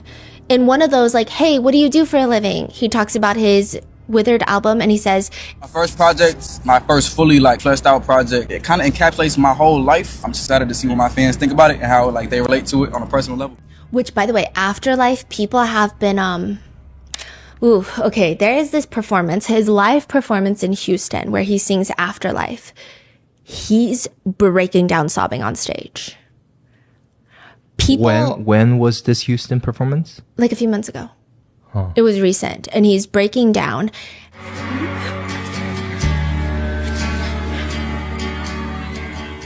And people thought initially it's because it's in Houston. That's, his hometown where his music career started. Well, his hometown is New York, Queens, but he moved to Houston. That's where his music career started. So people are like, whoa, is this his I made it moment? Because people love when musicians look out on stage or they start sobbing on stage, like, I made it. I finally made it, right? But people are saying now it's a little weird. Yeah. It's a little weird. And maybe it's not just being in Houston. Maybe Houston, there's so many emotional ties. And then this song, and then I don't know. People are saying it could be a mixture of everything. It could just be Houston. It could be just the song. It could be a mixture of everything. Who's to say? He also says this album is like the closing of a chapter, especially for my main fans, which adds to everyone's theory of he planned it. He knew that he was going to get caught. Or maybe he didn't plan that he was going to get caught, but he knew he was going to get caught because you don't really just get away with something. That's what some people are theorizing. But also, I don't know, because he's also telling Zach Sang that there's more. There's going to be an extension of Withered. There's a deluxe Withered, and he's writing more messages, and there's just so much that he's excited about. But he does say Withered is a send-off. I view myself as this rose, as very beautiful, and has these thorns that can stab you, and my music can stab you, and then, it dies and turns to dust.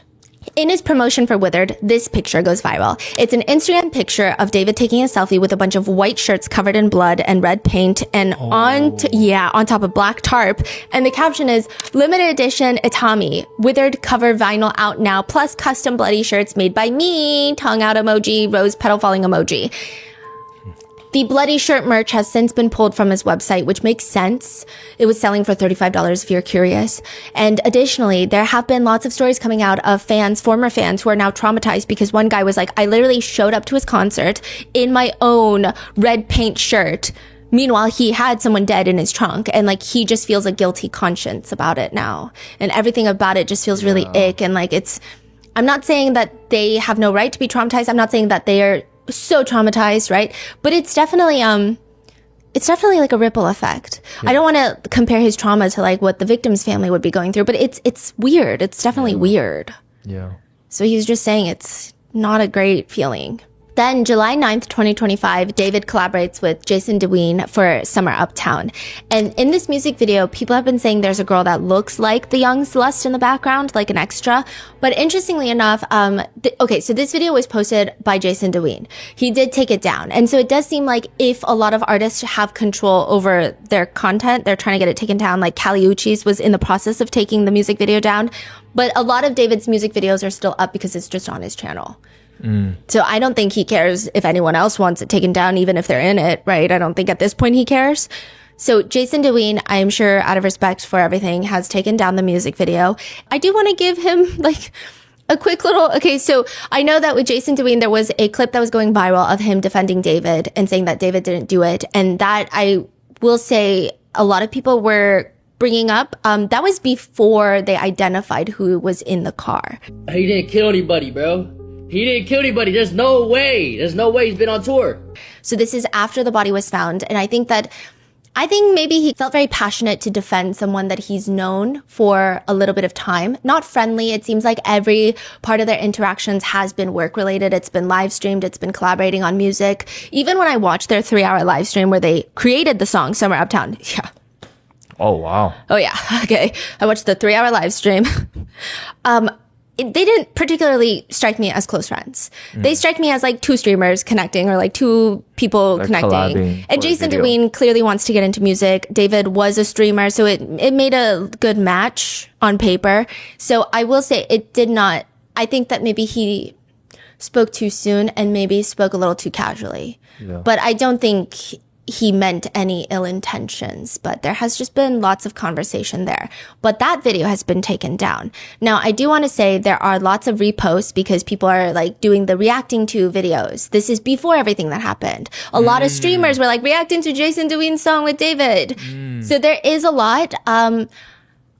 It's unclear if that's Celeste. And even if that is Celeste, what I'm trying to say is I don't think that Jason Deween would have known because he has also stated outright that the Celeste that he met was the older Celeste. And there is a live stream clip of him shaking someone's hand and she says, "Oh, I'm Celeste." And she looks like the older Celeste. Like her hair is slicked back. It's not like wavy hair. She looks like the other Celeste. So I'm inclined to believe all of that to be true. So just putting that out there because, yeah. But in the Genius interview between David and Jason Deween, which is still up, David sings, "Never want to lose you. When you come around, all I say is hallelujah. Put you on a pedestal, the highest in the room. I got every eye on you." David explains those lyrics as, it's like when you're in love and on deep level, you kind of start to idolize this person. And it's like my love language, acts of service and words of affirmation. So I like hearing things and being told that I'm doing a good job of what I'm doing. So I like that the person I'm in love with is the only person in the world. There's only 2 of us on the planet Earth. People think that is very alarming because to put a little 13-year-old on a pedestal, if that is who he is talking about, to put anyone on a pedestal can only result in bad things. And then around this time, he starts posting very melodramatic TikToks with words that read, these are reposts. So if you go into his repost, which he has since started deleting apparently, but one of them reads, "I'm tired. I don't want to do anything. I don't want to go anywhere. I don't want to be around anyone. I don't want to be seen. I don't want to be me anymore. Did I really deserve that? I'm not sure who I am anymore. What happened to me? I'm not who I used to be. I can't describe this feeling. Is this even real? Every day I feel less and less like myself." Which could be lyrics to a song, could just be a lot. Another repost soon reads after that, "Sitting there realizing I'm a really bad person sometimes, even though I genuinely love with all my heart, there's a really bad part of me that ruins everything." And just slideshows of angsty TikTok reposts, rapid fire, okay? These are just, a lot of his reposts are songs that a lot of them aren't even his songs. And then those slideshows and they're just words on top. The saddest. When was this all dumped, posted? Around June of 2025. Okay, three months ago. Okay. So there's a lot. There's some from his reposts are a mess. And then also it's hard because I had to go into the comments because the TikTok is posted on a date, but then the day that he reposts them is different. Does that make sense? Because so then you have to look for comments at that time where people say, "Oh my God, David reposted," heart emoji. And then I'll try to go off that date. So it's, yeah, I see. But rapid fire, they read things like, "The saddest part of life is when the person who gave you the best memories becomes a memory." POV, "You are reading through old text messages with her." POV, "Me watching my younger self fall in love with her. He doesn't know she's going to ruin him." POV, "Me staring at myself in the mirror with the most hatred towards myself." And then another one of someone sad, "How I be walking home after another day of faking my entire personality and pretending to be happy." And then also around this time, he posts a lot of, he has a David Prayers TikTok account where he posted a lot of TikToks of just him reading the Bible and verses. Really? Yeah. I mean, to be fair, David did grow up in a super religious household, so it appears that he has been immersed in faith for a long time. But some people say it starts picking up a little bit more around certain times. So I don't know. I don't want to read too much into it, but it could be. It could be. He also has another account with another musician, Bryant Barnes. It's Where the Huzz at. Huzz as in hose. And it's just them posting while they're traveling. And it's like meme accounts, like stuff like where my huz at. And then all the comments are like, the huz are 13 is crazy. So that one is, yeah, there's a lot going on everywhere. Now, if you take everything at face value, friends of Celeste have come forward to say that the last time that they heard from her was around July or early August of this year. August 5th of 2025, David's USA leg of the tour begins in California. There's a video circulating, and if you open up the comment section from August 24th, 2025, this video is from August 24th, people are saying that this is Celeste. David is on the stage, and on a balcony overlooking the stage, you see what appears to be maybe David's little brother and a girl with wavy hair wearing a tube top. Now, this is a black tube top. Celeste was found in the car in a tube top. But tube tops are common. I don't know, right? But people are saying that looks like Celeste. August 24th, 2025, at his performance in Maryland. Maryland is also very important. There's conversations about whether this is going to be a state case or a Fed case. I don't think it really matters to most people, but just to give you an idea, some people actually think it's going to take even longer because it might be a Fed case. If this is her, if she traveled to Maryland, it would be a federal case because you're talking trafficking across state lines. She's a minor and now she's dead. Like that would be a Fed case. If it's a state case, which seems like if it's a, I don't want to say regular, but if it is a homicide, most likely it will be a state case. If she was traveling a lot with him, that could be a trafficking case, which would be a federal case.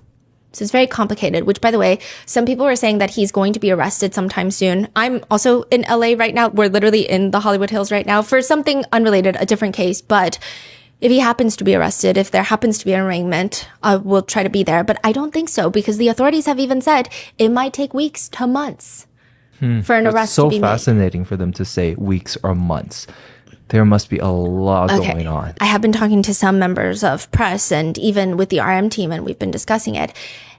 And it just seems like if it's a state case, there's a lot of information. So either things are not what we think it is, which could be a chance. But if it is what we think it is, perhaps there's other people involved. Perhaps there's other people involved after the fact that knew about a body and they did not say anything. So that could make it trickier, and that's why it might take much longer. And then the police might not want to tip off. They could have easy surveillance on David to make sure he doesn't flee, but they don't want to tip off anyone in his circle to think that they're looking into a bigger situation, or they're monitoring people to see how they're acting right now to see what's going on. It could be that. It could be multiple people involved. It could be even deeper that we're looking at not just homicide charges, murder charges. It could be that the story is something completely from what the internet is saying. It could be any of that. Or it could be that maybe the feds are eventually going to get involved. However, I do think that even if he is arrested, he will be arraigned in state court, and then the feds will probably indict him much later on because they like to take their time a lot. Mm-hmm. But they could be looking at a trafficking case, which even then, they were just saying like, after the heinous mishap of what happened with the Sean Combs trafficking case, it seems like maybe the feds would be hesitant to do another high-profile celebrity trafficking case unless they've got 20 times more evidence. So it really, really, really depends. Yeah. But Maryland would be important. That would be important if she was in Maryland because that would change a lot of things. This is a video from August 24th, 2025. So people are trying to use this date to narrow down the time of death. However, a lot of sources close to everyone are saying that that's not Celeste in the video. So it seems like it's pretty confirmed that that is not Celeste in the video. Also, with netizens trying to narrow down a firm window of death, there's a poster going around where it shows Itami, David's alter ego, on a printed sheet of paper, and it looks like it's from his concerts. Now, remember how he's doing the whole funerals at his concerts. He's blindfold wearing with a blind shirt, and it says Celebration of Life from the David Universe, February 2023 to August 2025. People have used this as a timeline to their relationships, but I will say we tried to track down the source and we found it originally posted. The earliest it was posted was on a fan account. So it seems like a fan edit. And then when you look at concerts of the funerals where he does have pictures of Itami on there, I don't see any dates. Like, we've been trying to zoom in and try to make it as clear as possible, but we don't see any dates. So I don't know if that date counts, but people have been using it to try and find a timeline for all of this. One Instagram post that netizens do find ironic is from September 5th, 2025, 3 days before her body is found. It's a picture of a cat with its scalp removed, like animated, and a glowing brain with needles being injected into the brain with pills like fluoride, Wi-Fi next to it. And the caption, this is from David. He captions it, "I start media training tomorrow, guys. Wish me luck." Which people just thought it was ironic. That is crazy. Yeah. 3 days before the body is found. I would imagine that he would start media training before his tour. Because I'm assuming that's a lot of eyeballs on you being recorded in a concert. Or even before his tour press release schedule. Yeah. It's weird. September 8th, the body is found. September 17th, the body is identified to be Celeste Rivas Hernandez. 2 days after that, September 19th, his house is raided.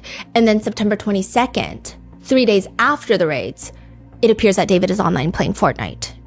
People know his Fortnite account, which is a famous account because he's David, and he started off as a Fortnite player. It was active that day. Yeah. And then 3 days later, September 25th, 2025, Celeste's body is returned to her family, and the public still has no answers. Now, her body is returned to her family. That doesn't mean anything. So they might have gotten all of the samples that they need to run tests, and some tests take longer than others, but her body has been returned. There have been questions of if her family is going to do a private autopsy. You know, it's kind of messy. So we're going to go into the theories of what might have happened. Theory 1, I'm just going to start with the Coco Bananas Looney Tunes theory, which is David killed for fame. Celeste was a sacrifice because in Hollywood, you have to take a life and give a life to the devil to get famous. People have even pointed to his eyes, saying that when he first got famous, his eyes looked normal. And now you see more whites under his eyeballs, commonly known as sanpaku eyes. People are going to say it means that you're going to die a tragic death, that you're doomed. And they connect it with people in Hollywood saying that you get those eyes once you sell your soul to the devil. And a lot of people point to Billie Eilish because she has sanpaku eyes. I think it's like, sometimes it literally is just the way your eyes are set in your skull. And I don't think that you can help it. I also do think as you get older, your eyes evolve because, you know, as you get older, your eyelids get heavier, or it's just a change. Because people are saying, well, why didn't they have it when they were younger? Why didn't they have it before they were famous then? People are also naming JFK, Abraham Lincoln, Marilyn Monroe as having sanpaku eyes. People have just run with this theory that they have sold their souls, and here we are. People think that David sold his soul to the devil for fame, and it's clearly working, they say, because within the span of 3 years, less than 3 years, really, he's gone on to work with the Invincibles to create Feel It, a very big song, and then that was March of 2024, so before Celeste goes missing. He says with the lyrics, what do you have in store? To him, it means, what do you have in store? Like, what can you offer me? Like, I'm offering all this for you. What can you offer me? As for the yes line, maybe, like the yes line, he says, I always want to hear yes when I ask a question. I don't want to hear maybes. I don't want to hear no's. So it's kind of like me throwing my arrogance in there. It's speculated that just that one song alone, David could have made close to $1 million. And it's only been streaming for a year. Then November of 2024, he does another collaboration with the animated series Arcane. Huge series. Like, this is crazy. Like, Arcane is bigger than David. And he does the song Remember Me. Notable lyrics include Remember Me, I'm on my own, I'm too far gone, I couldn't see, remember me. I don't want to lie, that's not me, I just want to know more than a memory. When you tell me that you love me, guess it wasn't true, but I hope you remember me. Most people love the song. It's not nearly as successful as Feel It, but the people who love the song love it because of its connection to Arcane. So it's like a song that fits so well with the scene that they're heartbroken over it, they don't even want to listen to the song. Whereas Feel It actually becomes a commercial success outside of the Invincibles. And the Invincibles is nowhere near as big as Arcane. Anyway, he's doing a lot. Then while this is all happening, Celeste is technically missing. One person now comments, I'm going through David's reposts, and it's honestly very upsetting. Celeste goes missing during April of 2024, and there are videos that he's reposting while she's gone, and his songs are blowing up. He's at the height of his career. And then September of 2025, just a few days before her body is found in his trunk, his career comes full circle, and he creates the Fortnite anthem. It's called Locked and Loaded, and the lyrics read, "Do you get scared or do you feel lost? I smell fear, I've been there before. Goosebumps on your skin, do you feel what I feel? I'm waiting on you to notice that you got what you wanted. We don't got time to cry right now, only time to focus. 2 hits on a wait list. I was armed and dangerous. Take a shot, leave them faceless. You should have noticed I've been focused. You should have known I'm locked and loaded. You better watch your back, cause we aiming at your head. Pull up with the trio and my eyes all red." Which, yes, it's a very violent song, but it's not really something to be analyzed too deeply considering it's for Fortnite. So it does match the assignment.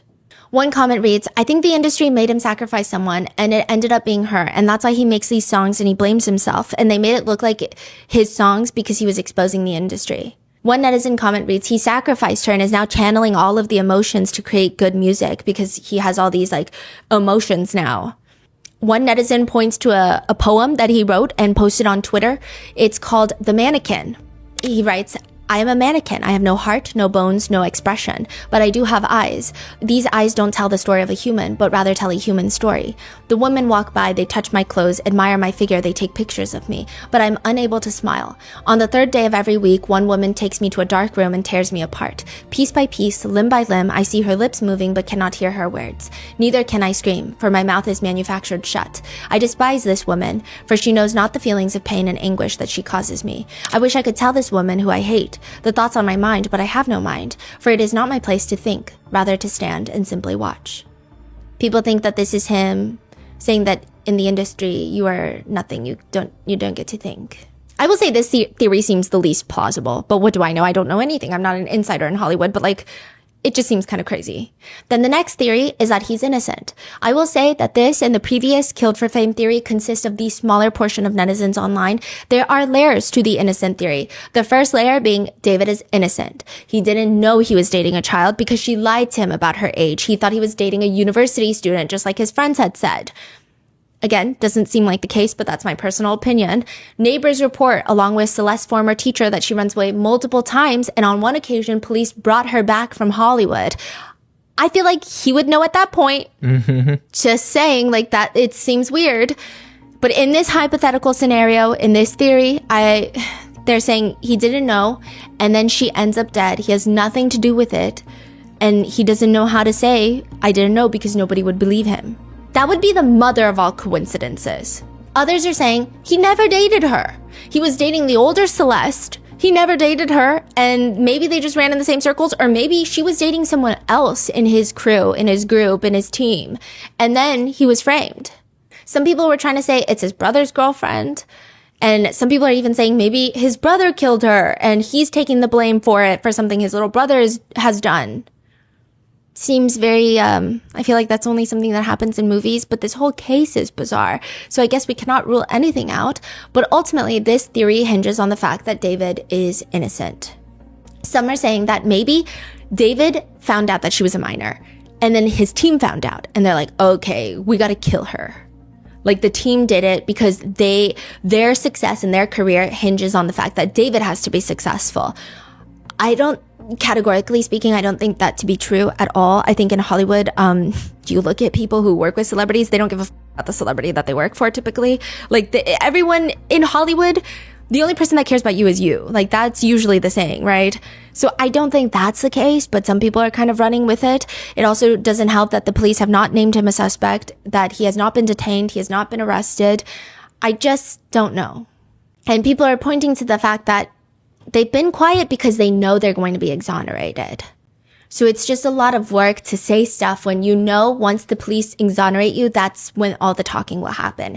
I don't find that to be as a convincing of a theory. However, I will say I found it odd that he did not even put out a formal statement when her body was found, let alone when her body was identified. So when her body is found, nobody knows who she is. Nobody knows if there's any potential connections to David. If he truly was innocent, when he hears a body is found, he would instantly put out a statement of like, I don't know what's going on.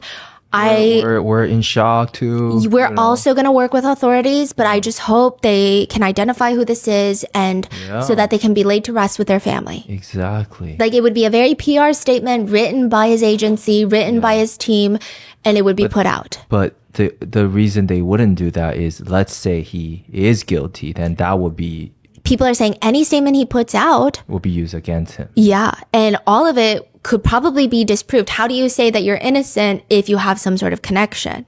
Yeah. So people are saying it's weird, right? I do think it's weird that he did not put out a statement. But another netizen comments, if someone accuses you of a heinous crime, if you are innocent, the very first thing you do is lawyer up and proclaim your innocence. Yeah. But someone responds, lawyer up, yes. Public statement, no. But again, I don't think so if you're innocent, you can make an innocent statement. Yeah. And even, it's just weird he has not made a statement. Yeah, 100%. No one's saying, sit down and give us a TikTok live stream of how you're innocent. People are saying a black screen with words statement. Like, that's what we expect, and we didn't get that, which is weird. Perhaps reasonable explanation, though, is that his dad is an attorney. Yeah. In one interview, David describes his dad as law firm, lawyer, law. He is the law. I don't know. Maybe his dad is being extra cautious and will not let anything, because usually when you have public figures, their attorney and their PR is always at heads. Because the PR is like, we don't care about the law. Like, we just got to make sure people don't hate you. And the lawyer is like, don't say absolutely anything at all, ever. So I don't know. But most netizens think, at the very least, he has a statutory grape charge coming. That's the comment, the R-word charge coming. They even point out that he's passing out Labubus during his world tour, and one comment reads, Hello Kitty and Labubus to attract the young girls, like a man in a white van offering candy.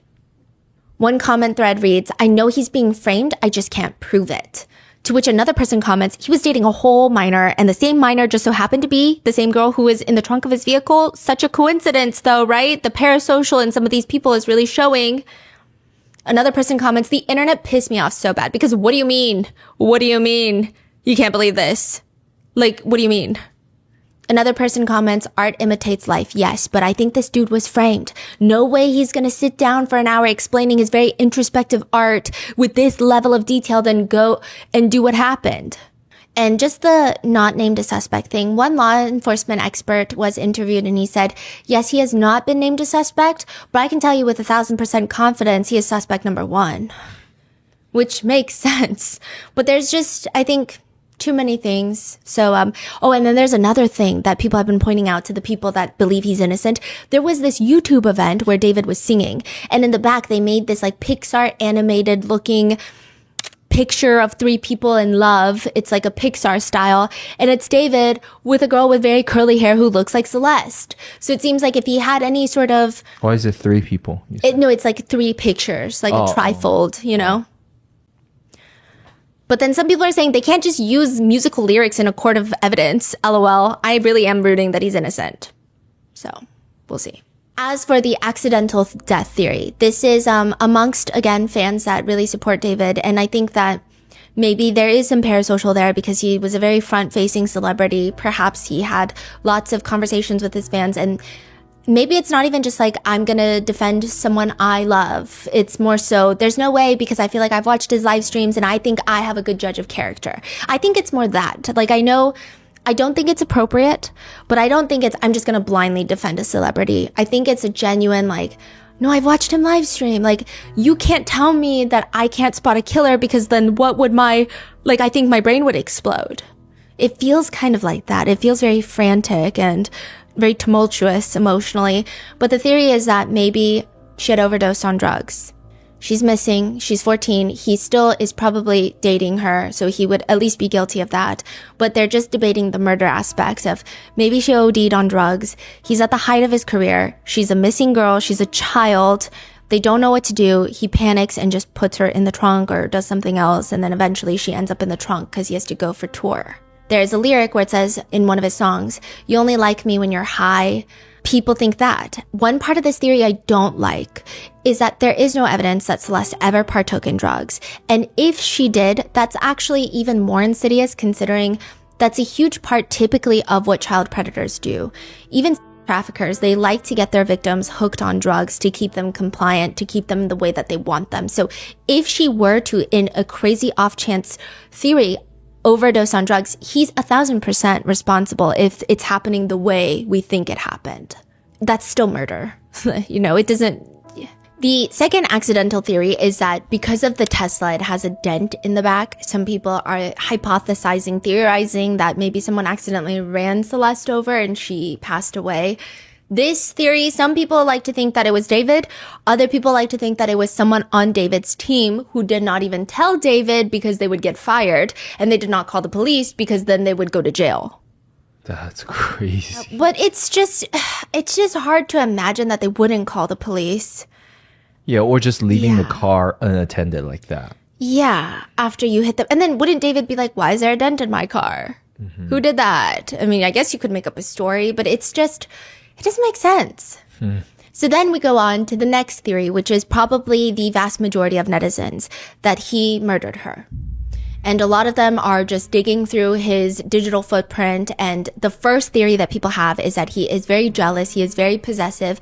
And in a crime of passion, still does not negate anything, he murdered her because he is that possessive of a person. So this is like the crime of passion theory. His TikTok reposts are a gold mine for this theory. I mean, it's alarming. It feels like he's telling us something, because like the first few, it's a little weird. After 10, 20 of them, you're starting to feel like, what is this message that you're sending people? I felt like I was losing my mind. My brain was turning into a jello cake with ham slices inside. It was not a good time. Rapid fire, let's go through some of his reposts. A TikTok creator shows themselves crashing out in their room, and the caption reads, "Me realizing you won't get to heaven if you end your shit." Again, this is like when? This is around the time of, most of these are from 2024 when they are in a rough patch, allegedly. Oh, so okay. Yes, but they go way back too. There's some in 2022. That is when netizens think that they briefly broke up. There's some scattered throughout 2023. Then other ones read, "I really need to cry. I really need to scream out until my lungs bleed. I need to smash my head into a wall and sob on the floor like a kid. But I can't cry. I can't scream. I can only sit solemnly in a serene manner, holding it, bottling it, saving it for when I break, for when I crack, to let loose on somebody who doesn't deserve it and hurt somebody who deserves better. I know because it's a pattern. I'm predictably awful. I live on a clock, a schedule that dates exactly what will I do, when and why, because it's happened before. I am truly, utterly, undeniably pathetic." He's also a very jealous person if you just look at his reposts. Quote, "My biggest fear in a relationship is them having to see me in an episode when I can't help them right away, when I'm too depressed to get out of bed, when I start getting mad at everything, when I'm just not acting like the version of me that they know." Or another quote, "When the smallest thing upsets me and now I have to be nonverbal and easily irritated for minutes until I can let it go." Quote, "Hopeless devotion is my love language. I was not born for casual romance. I will give you my heart, soul, blood, literally anything you want from me."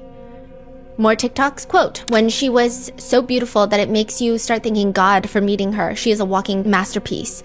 Quote, "Unfortunately, I'm my mom's son, so I'll make sure you're doing good despite how I'm feeling." Another one is a skit of two people, and it says what it's like being in a BPD relationship, and it shows the girl in the relationship going through a variety of emotions against her partner. I don't know what he's trying to say with that one.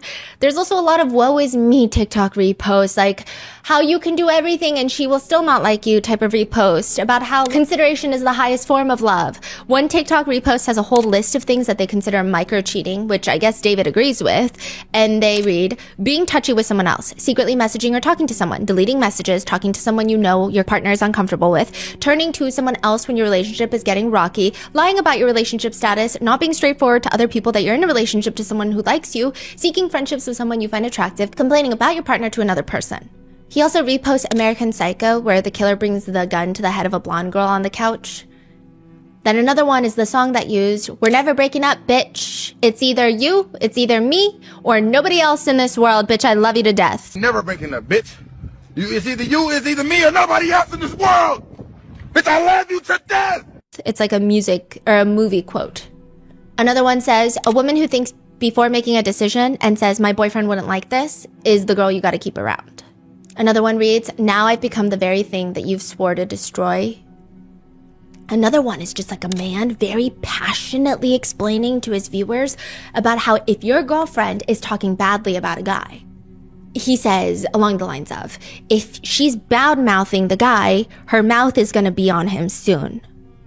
And he has this whole theory of when girls talk badly about a guy, that means they secretly like them and they're going to try to fuck them. Do not let her badmouth another man around you, period, point blank, because she will fuck him. It doesn't matter. That's a really crazy take. Yeah, and a lot of girls in the comments were just like, no, I just kind of hate the guy. Yeah. Like, I just hate the guy. I don't know what to say. This one is a crazy one. He reposts this guy. And originally I thought maybe, because this was like before other information came out. So originally I was thinking maybe he reposted it because he thought it was funny, but it was a guy getting riled up. And maybe that's the comedic effect. He's like ranting. And he said, you know, when females have a street boyfriend, they get so surprised when they get shot. Like, females be so dumb. Like, females will see a nigga walking around with a gun all day, and then when the nigga die, they be so surprised. Bitch, he literally had a fucking firearm. And so he's explaining, why are you so surprised, bitch? Because, like, that's the life that you signed up for. Like, your guy that you're dating is in 25 different groups of people who hang out with guns. Why are you shocked that he was in a shootout and got shot? This one is fascinating because Gus was allegedly killed. Do you remember? According to the DM messages between allegedly Celeste's brother. This is news? Yeah, there's like DMs between allegedly Celeste's brother and somebody else, and they were talking about Gus, and they said that Gus is dead for other reasons. What? And then Gus is in those screenshots where she said that Gus was mad at her. Allegedly, this is her saying that. So some people are saying, okay, what if he found out that and then Gus was killed, like shot by somebody else by accident. And then he's like, Celeste was sad or upset or shocked or traumatized. And he's like going off like, what are you so shocked for? Yeah. Because it's a very random repost. Yeah. And it's, yeah, I mean, yeah, I can see the point, yeah. Yeah, it's very like, and it's also, it was just out of nowhere. Like when you go through his reposts, like he loves his emo reposts and then all of a sudden this, and it just did not seem like his form of comedy. His form of comedy is typically that edgelord comedy. So this was not in line with it. So I didn't think it was, it was just weird.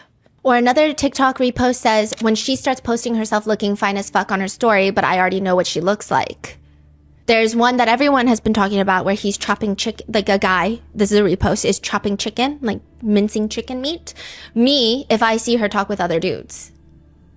Another repost has the caption, this is that difficult? And it's a slideshow of text messages and the explanation being, if any guy tries to text my girlfriend, this is how she should respond. So there's like imaginary guys saying, you're fine as fuck, like what up? Blocked. Hey, heart eye emoji. My boyfriend will hang you on the fence by your underwear. Bye. You got a boyfriend? You got life insurance? Bye. One TikTok is the sound. Just tell me what I need to do to change. I'll do it. Like you make me happy. With the caption being sounding like this because I would do anything for us to work. Another one says, need a girl who doesn't interact with a single person on the face of this earth. Yeah. And then another one is a guy laying in the snow dramatically. And it just is captioned, me daydreaming about all the dates you will never go on with me. My mood is based on when they text me back. The feeling of getting rejected by someone you love. I wish I could change things like that. I love you, but I'm not what you need anymore. I'm proud of my heart. It's been played, stabbed, cheated, burned down, and broken, but still somehow works. Me staring at the love of my life, slowly losing interest in me and leading me on instead of telling me. Me staring at the I can't this weekend, sorry text. This is my 4th time trying to see her. Me watching her replies get shorter and shorter. If my girl tells you happy birthday, you can have her because I don't know why she happy it's your birthday. Me watching her scream after I pour boiling water on her after she told a boy happy birthday because why you happy he made it another year. Whoa. My damaged ass always thinks some sneaky shit is going on. Wow. Or another one, when she blocked me to everything so I pull up to the function disguised as her granddad. Another one, when it's silent in your room and you start hearing her voice. Another one, me after running over every guy who's ever looked at her. And then people have been talking about the Tesla dent. Sometimes I go through her following and start to hyperventilate. Another one, what do you mean he? And it's like when she's telling you a story. And then another one, it's like, you're in her DMs. It's like, I guess him talking to another guy. He reposted it. You're in her DMs. I'm doing a deep dive into her entire digital footprint. When she comes over and she goes through your phone, instead of cheating, she sees every guy in her following on my search bars. Me after hearing about a boy she used to like, so now I have to find his address, social security number, and mother's maiden name. Imagine talking to other men when you have me. Are you insane? These are TikTok reposts? Yeah. Damn, there's that many of these type of posts? It's just like a photos and words, just words on the screen? Yeah, the amount of like digital footprint that our team has been scouring through. Yeah, like we had to split it up and then we had to and then at one point we were like cross-referencing it was bad. Even just his Twitter alone. Wow. Yeah, so I was going through all of his TikToks and his TikTok reposts. It took so long. There's so much. And then his Instagram is another beast. Yeah. Wow. And then if you like look, yeah. He's just very chronically online. Another one that went viral is a creator saying, not saying I'm jealous or anything, but I hope whoever flirts with you other than me gets hit by multiple cars. Now, there is a now new contention. So these are all TikToks that are pretty much unrelated to David. And then David starts reposting TikToks of people using his sound of his songs, right? But a lot of people will do that. And so people are saying, wait, he's just being a celebrity. He's just promoting his song. But these are the ones that he chooses because I'm sure thousands of people are posting his sound. Yeah. One of them is me when Pookie doesn't answer me within 5 minutes. There's ones that read, I lied, I'm jealous of everything, pass me the Draco, which I had to look it up, but it's slang for a pistol-style AK-47, I think. Then another one, alarming, is a repost of a guy dancing, and the caption reads, life is good, this is how life feels when you aren't dating a lying hoe. Another repost alarmingly reads, was I too controlling or did I just want to be respected? Was I too controlling or did I just ask for reassurance? Was I too controlling or did I just care about you? Was I too controlling or was I just concerned for your safety? Was I too controlling or is it because I love you too hard? Was I controlling or were you just out late drunk? Was I controlling or I didn't want to get cheated on again? Just because I care about you doesn't make me controlling. See, like all of these, right? It could you know, you can view it before and everything is like, okay, this artist is being so edgy, right? Like, because that aligns with his brand, like the type of music he makes. And he does a lot of shit posts. So people could be like, maybe he's shit posting and reposting this because he's like trying to pump a song later that's like crazy and weird. But we just don't know. We just don't know what actually is going on. Yeah. Then another creator using a sound that says, are you scared? I'm trying to figure out what the fuck you got going on. Like, are you okay? And the caption reads, when I say fuck him, just block the guy. And he hesitates because she doesn't want to be mean. Another one is when you're having a good time and they ask, if we ever break up, it's going to be you breaking up with me, but you already know what that means. That was like a whole trend. And then another one reads, can we just have a mature relationship where we don't have to worry about each other flirting with someone else or social media bullshit or friends trying to sneak with me or you? Like, can we grow together mentally, spiritually, religiously, emotionally, and physically? Let's show this generation that loyalty still exists. And now all the comments are, mature, she was a child. And people have been commenting, if these are all about Celeste, he's likely vilifying her in his head, assuming that she lied about everything and, I mean, she's a child. So people are saying there's so many red flags. What are you talking about? And then some people are saying, okay, well, there are ones that he reposts, but they are using his sound. They're using his song. So it's just him promoting like any other artist would. But others are saying, wait, but look at the ones that he's chosen because likely thousands of people are posting with his song. So one of his songs, Crashing, he chooses 2 and they have the captions, me waiting for that motherfucking notification every time I'm left undelivered. Another one says, when you always consider their feelings, but they never consider yours. Yeah, it's all in the same vein, right? Yeah. It's all in that type of energy. And clearly he is someone that is not only possessive and emotional, it just seems like he is very much in his feels and prioritizes his emotions highly. Just like a lot. And you can tell by his reposts, he'll repost things like, sorry I was weird.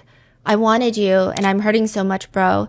I need someone to show me that they care, not just say it. All I do is listen to music and disappoint people. My life feels normal for 15 minutes before I have a sudden wave of sadness that lasts almost a week. Could I genuinely hate myself more at this point? I think I'm being played, but I'm already attached. I'm not even mad. I'm hurt. No matter how good your heart is, eventually you have to start treating people the way they treat you. Another one just reads, motherfuckers, when I start acting mentally ill after I told them I'm mentally ill.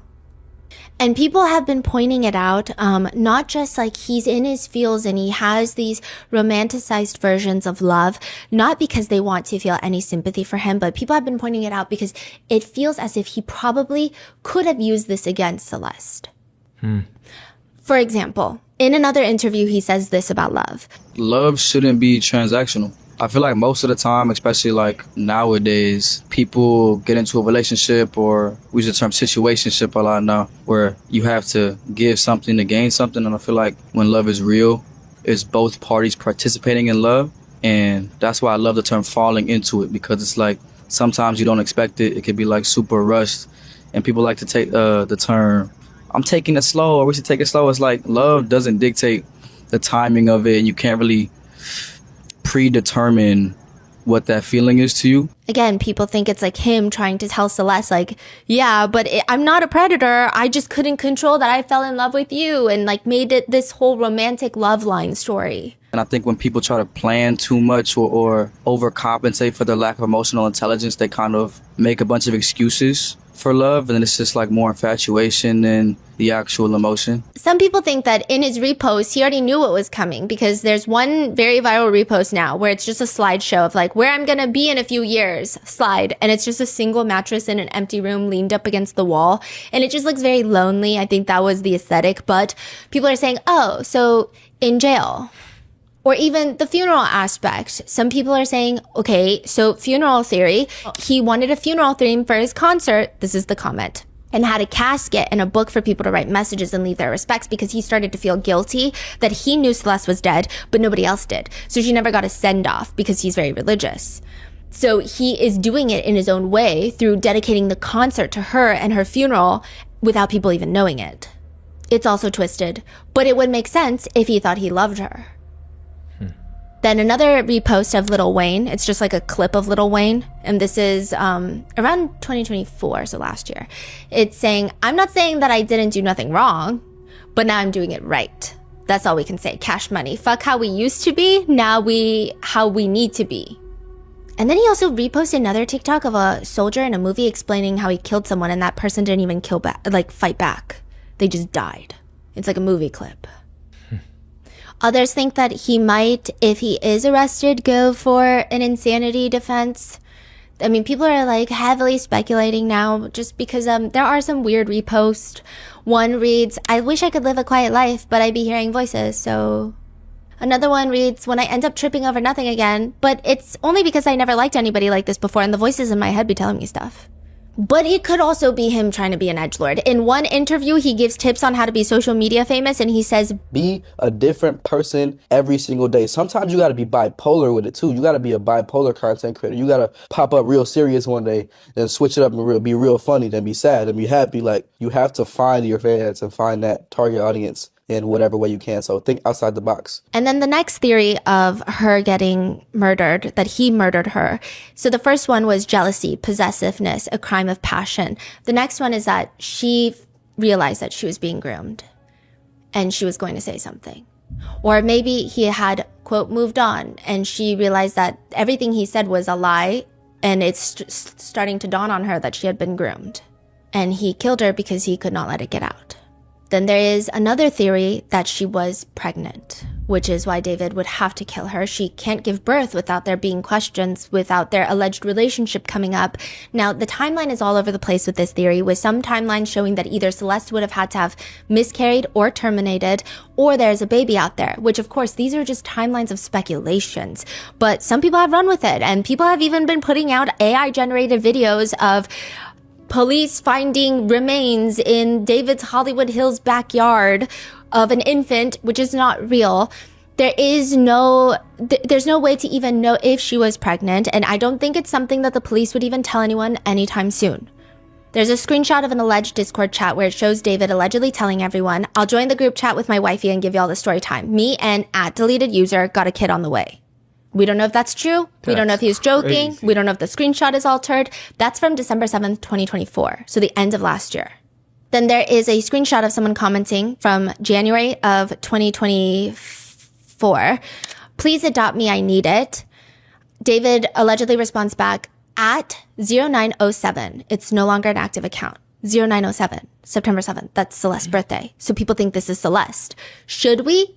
So he tagged her and said, should we? Like, should we adopt? Again, not sure this is real. Yeah. But it's quite specific. Yeah. Like, if people were going to fake things, I think they would fake crazier things. Yeah. Like more. But then using birthday, is that her username then? Yeah. But it's like she wasn't posting anything on there, it doesn't seem. It seems like she went through multiple different accounts, so maybe it's just like, let me just make random accounts. And then I did see there is this young couple, really young couple that we're expecting, and they did use his song, There Goes My Baby, and he reposted that.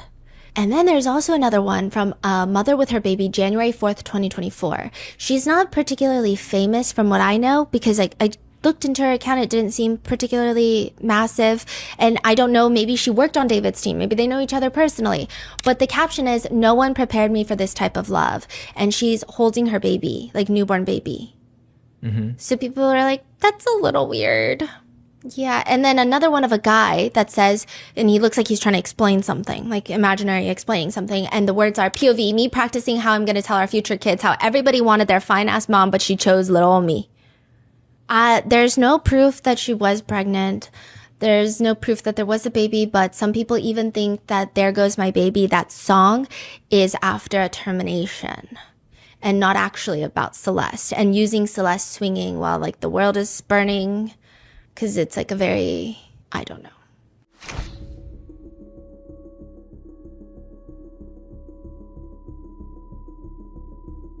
Then there is the complicated theory, where people think it's just complicated. Some people think that the older Celeste is involved, that this is a crazy allegation. I don't think her staying silent about this situation is an admission of any sort of guilt or connection. I think that she could be traumatized. She could be working with the police. There could be so many different explanations that we don't know. And I don't think it would be smart for her to come out and do a tell-all right away of like, this is what happened.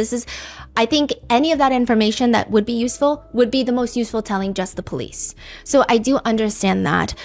But people say because of her silence, because she hasn't clarified which videos are her, maybe she was jealous. There are some people going around saying, hey, I knew them, and she was always jealous of the younger Celeste when she would come around.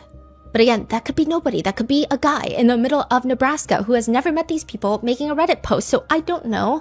I just think that's a crazy allegation to throw on someone. So I don't know.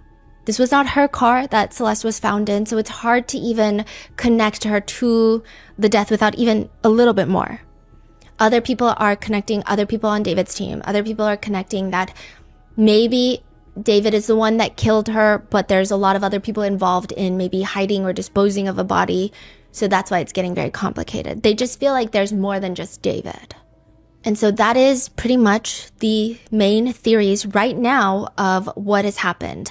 More people are joining the David is innocent theory day by day. We've been monitoring online, and it just seems like it because they just keep saying, oh, so there's lots of fake news. People are saying that he was dropped as a suspect. And the police never said that. Like, they never said that. They just said that no one has been named as a suspect. So that's not at all true. But I think every day that passes that he is not arrested, people think that he's innocent. But I would say, like the police said, it could take weeks. It could take months. We don't know. We don't know if this is going to be a state case, a federal case, if it's any case at all. And if it's a case at all against David, it could be against somebody else. It could be against multiple people. I don't know.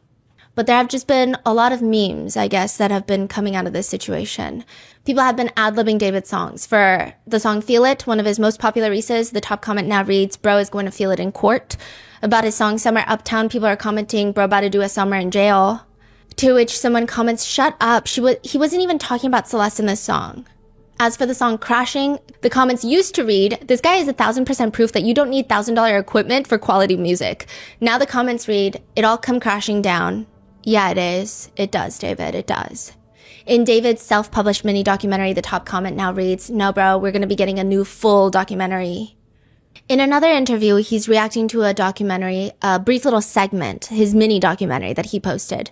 And his parents are giving him life lessons. And he states he's super close to his family. His mom tells him, David, stay focused, keep your heart pure, and keep your morals, and don't change for anyone. David laughs and said, I forgot how dramatic this was. I forgot how dramatic this was. They acting like I'm dead. Then people have been pointing to another interview about his Withered project, where he says, with all these songs on the project, it basically takes you through this kind of goodbye message to myself, and it's kind of like a farewell. Which now have people concerned questioning, depending on who you are, that he will be self-exiting before a potential arrest. But a lot of people don't think so because, I don't know. This case is just very messy. A lot of netizens are also upset with the way that Celeste is always described as being 15 years old when she was likely 14 when she passed. It feels subtle, but I think that a lot of specifically women are upset because there was another news outlet that called her like a young woman. And it's like, she's a little girl. Like, why do we keep always trying to make predators, alleged predators, sound better by making the victims sound older? She's 14. Like, say she's 14. Others are pointing out even more nuanced things. One netizen comment, which I thought was really great because, I mean, I guess maybe I felt it, but I didn't even know how to put it into words. And this was very eye-opening, but it reads, a lot of people are romanticizing this a little too much by saying he was obsessed with her. He idolized her. She was a child who was just starting to grow up and he was a predator with a secret. I think the truth of the matter is even more depressing than most people realize. He liked children and that child was starting to grow and have her own thoughts. And predators who like children don't like that at all. It's not some twisted love story. And he's not a mastermind. He's just a pathetic, disgusting little man who would likely had begun grooming another little girl given time. Others point out Celeste's vigil and they think that it's really depressing and they say, but how about we do this before she was found dead? Maybe she could have come home. Maybe she would have stayed home. It just seems like a lot of people failed her. I don't know because we haven't heard many statements, but to some degree, maybe her family failed her. And then it seems like the police definitely failed her. It just seems like multiple failures before what happens.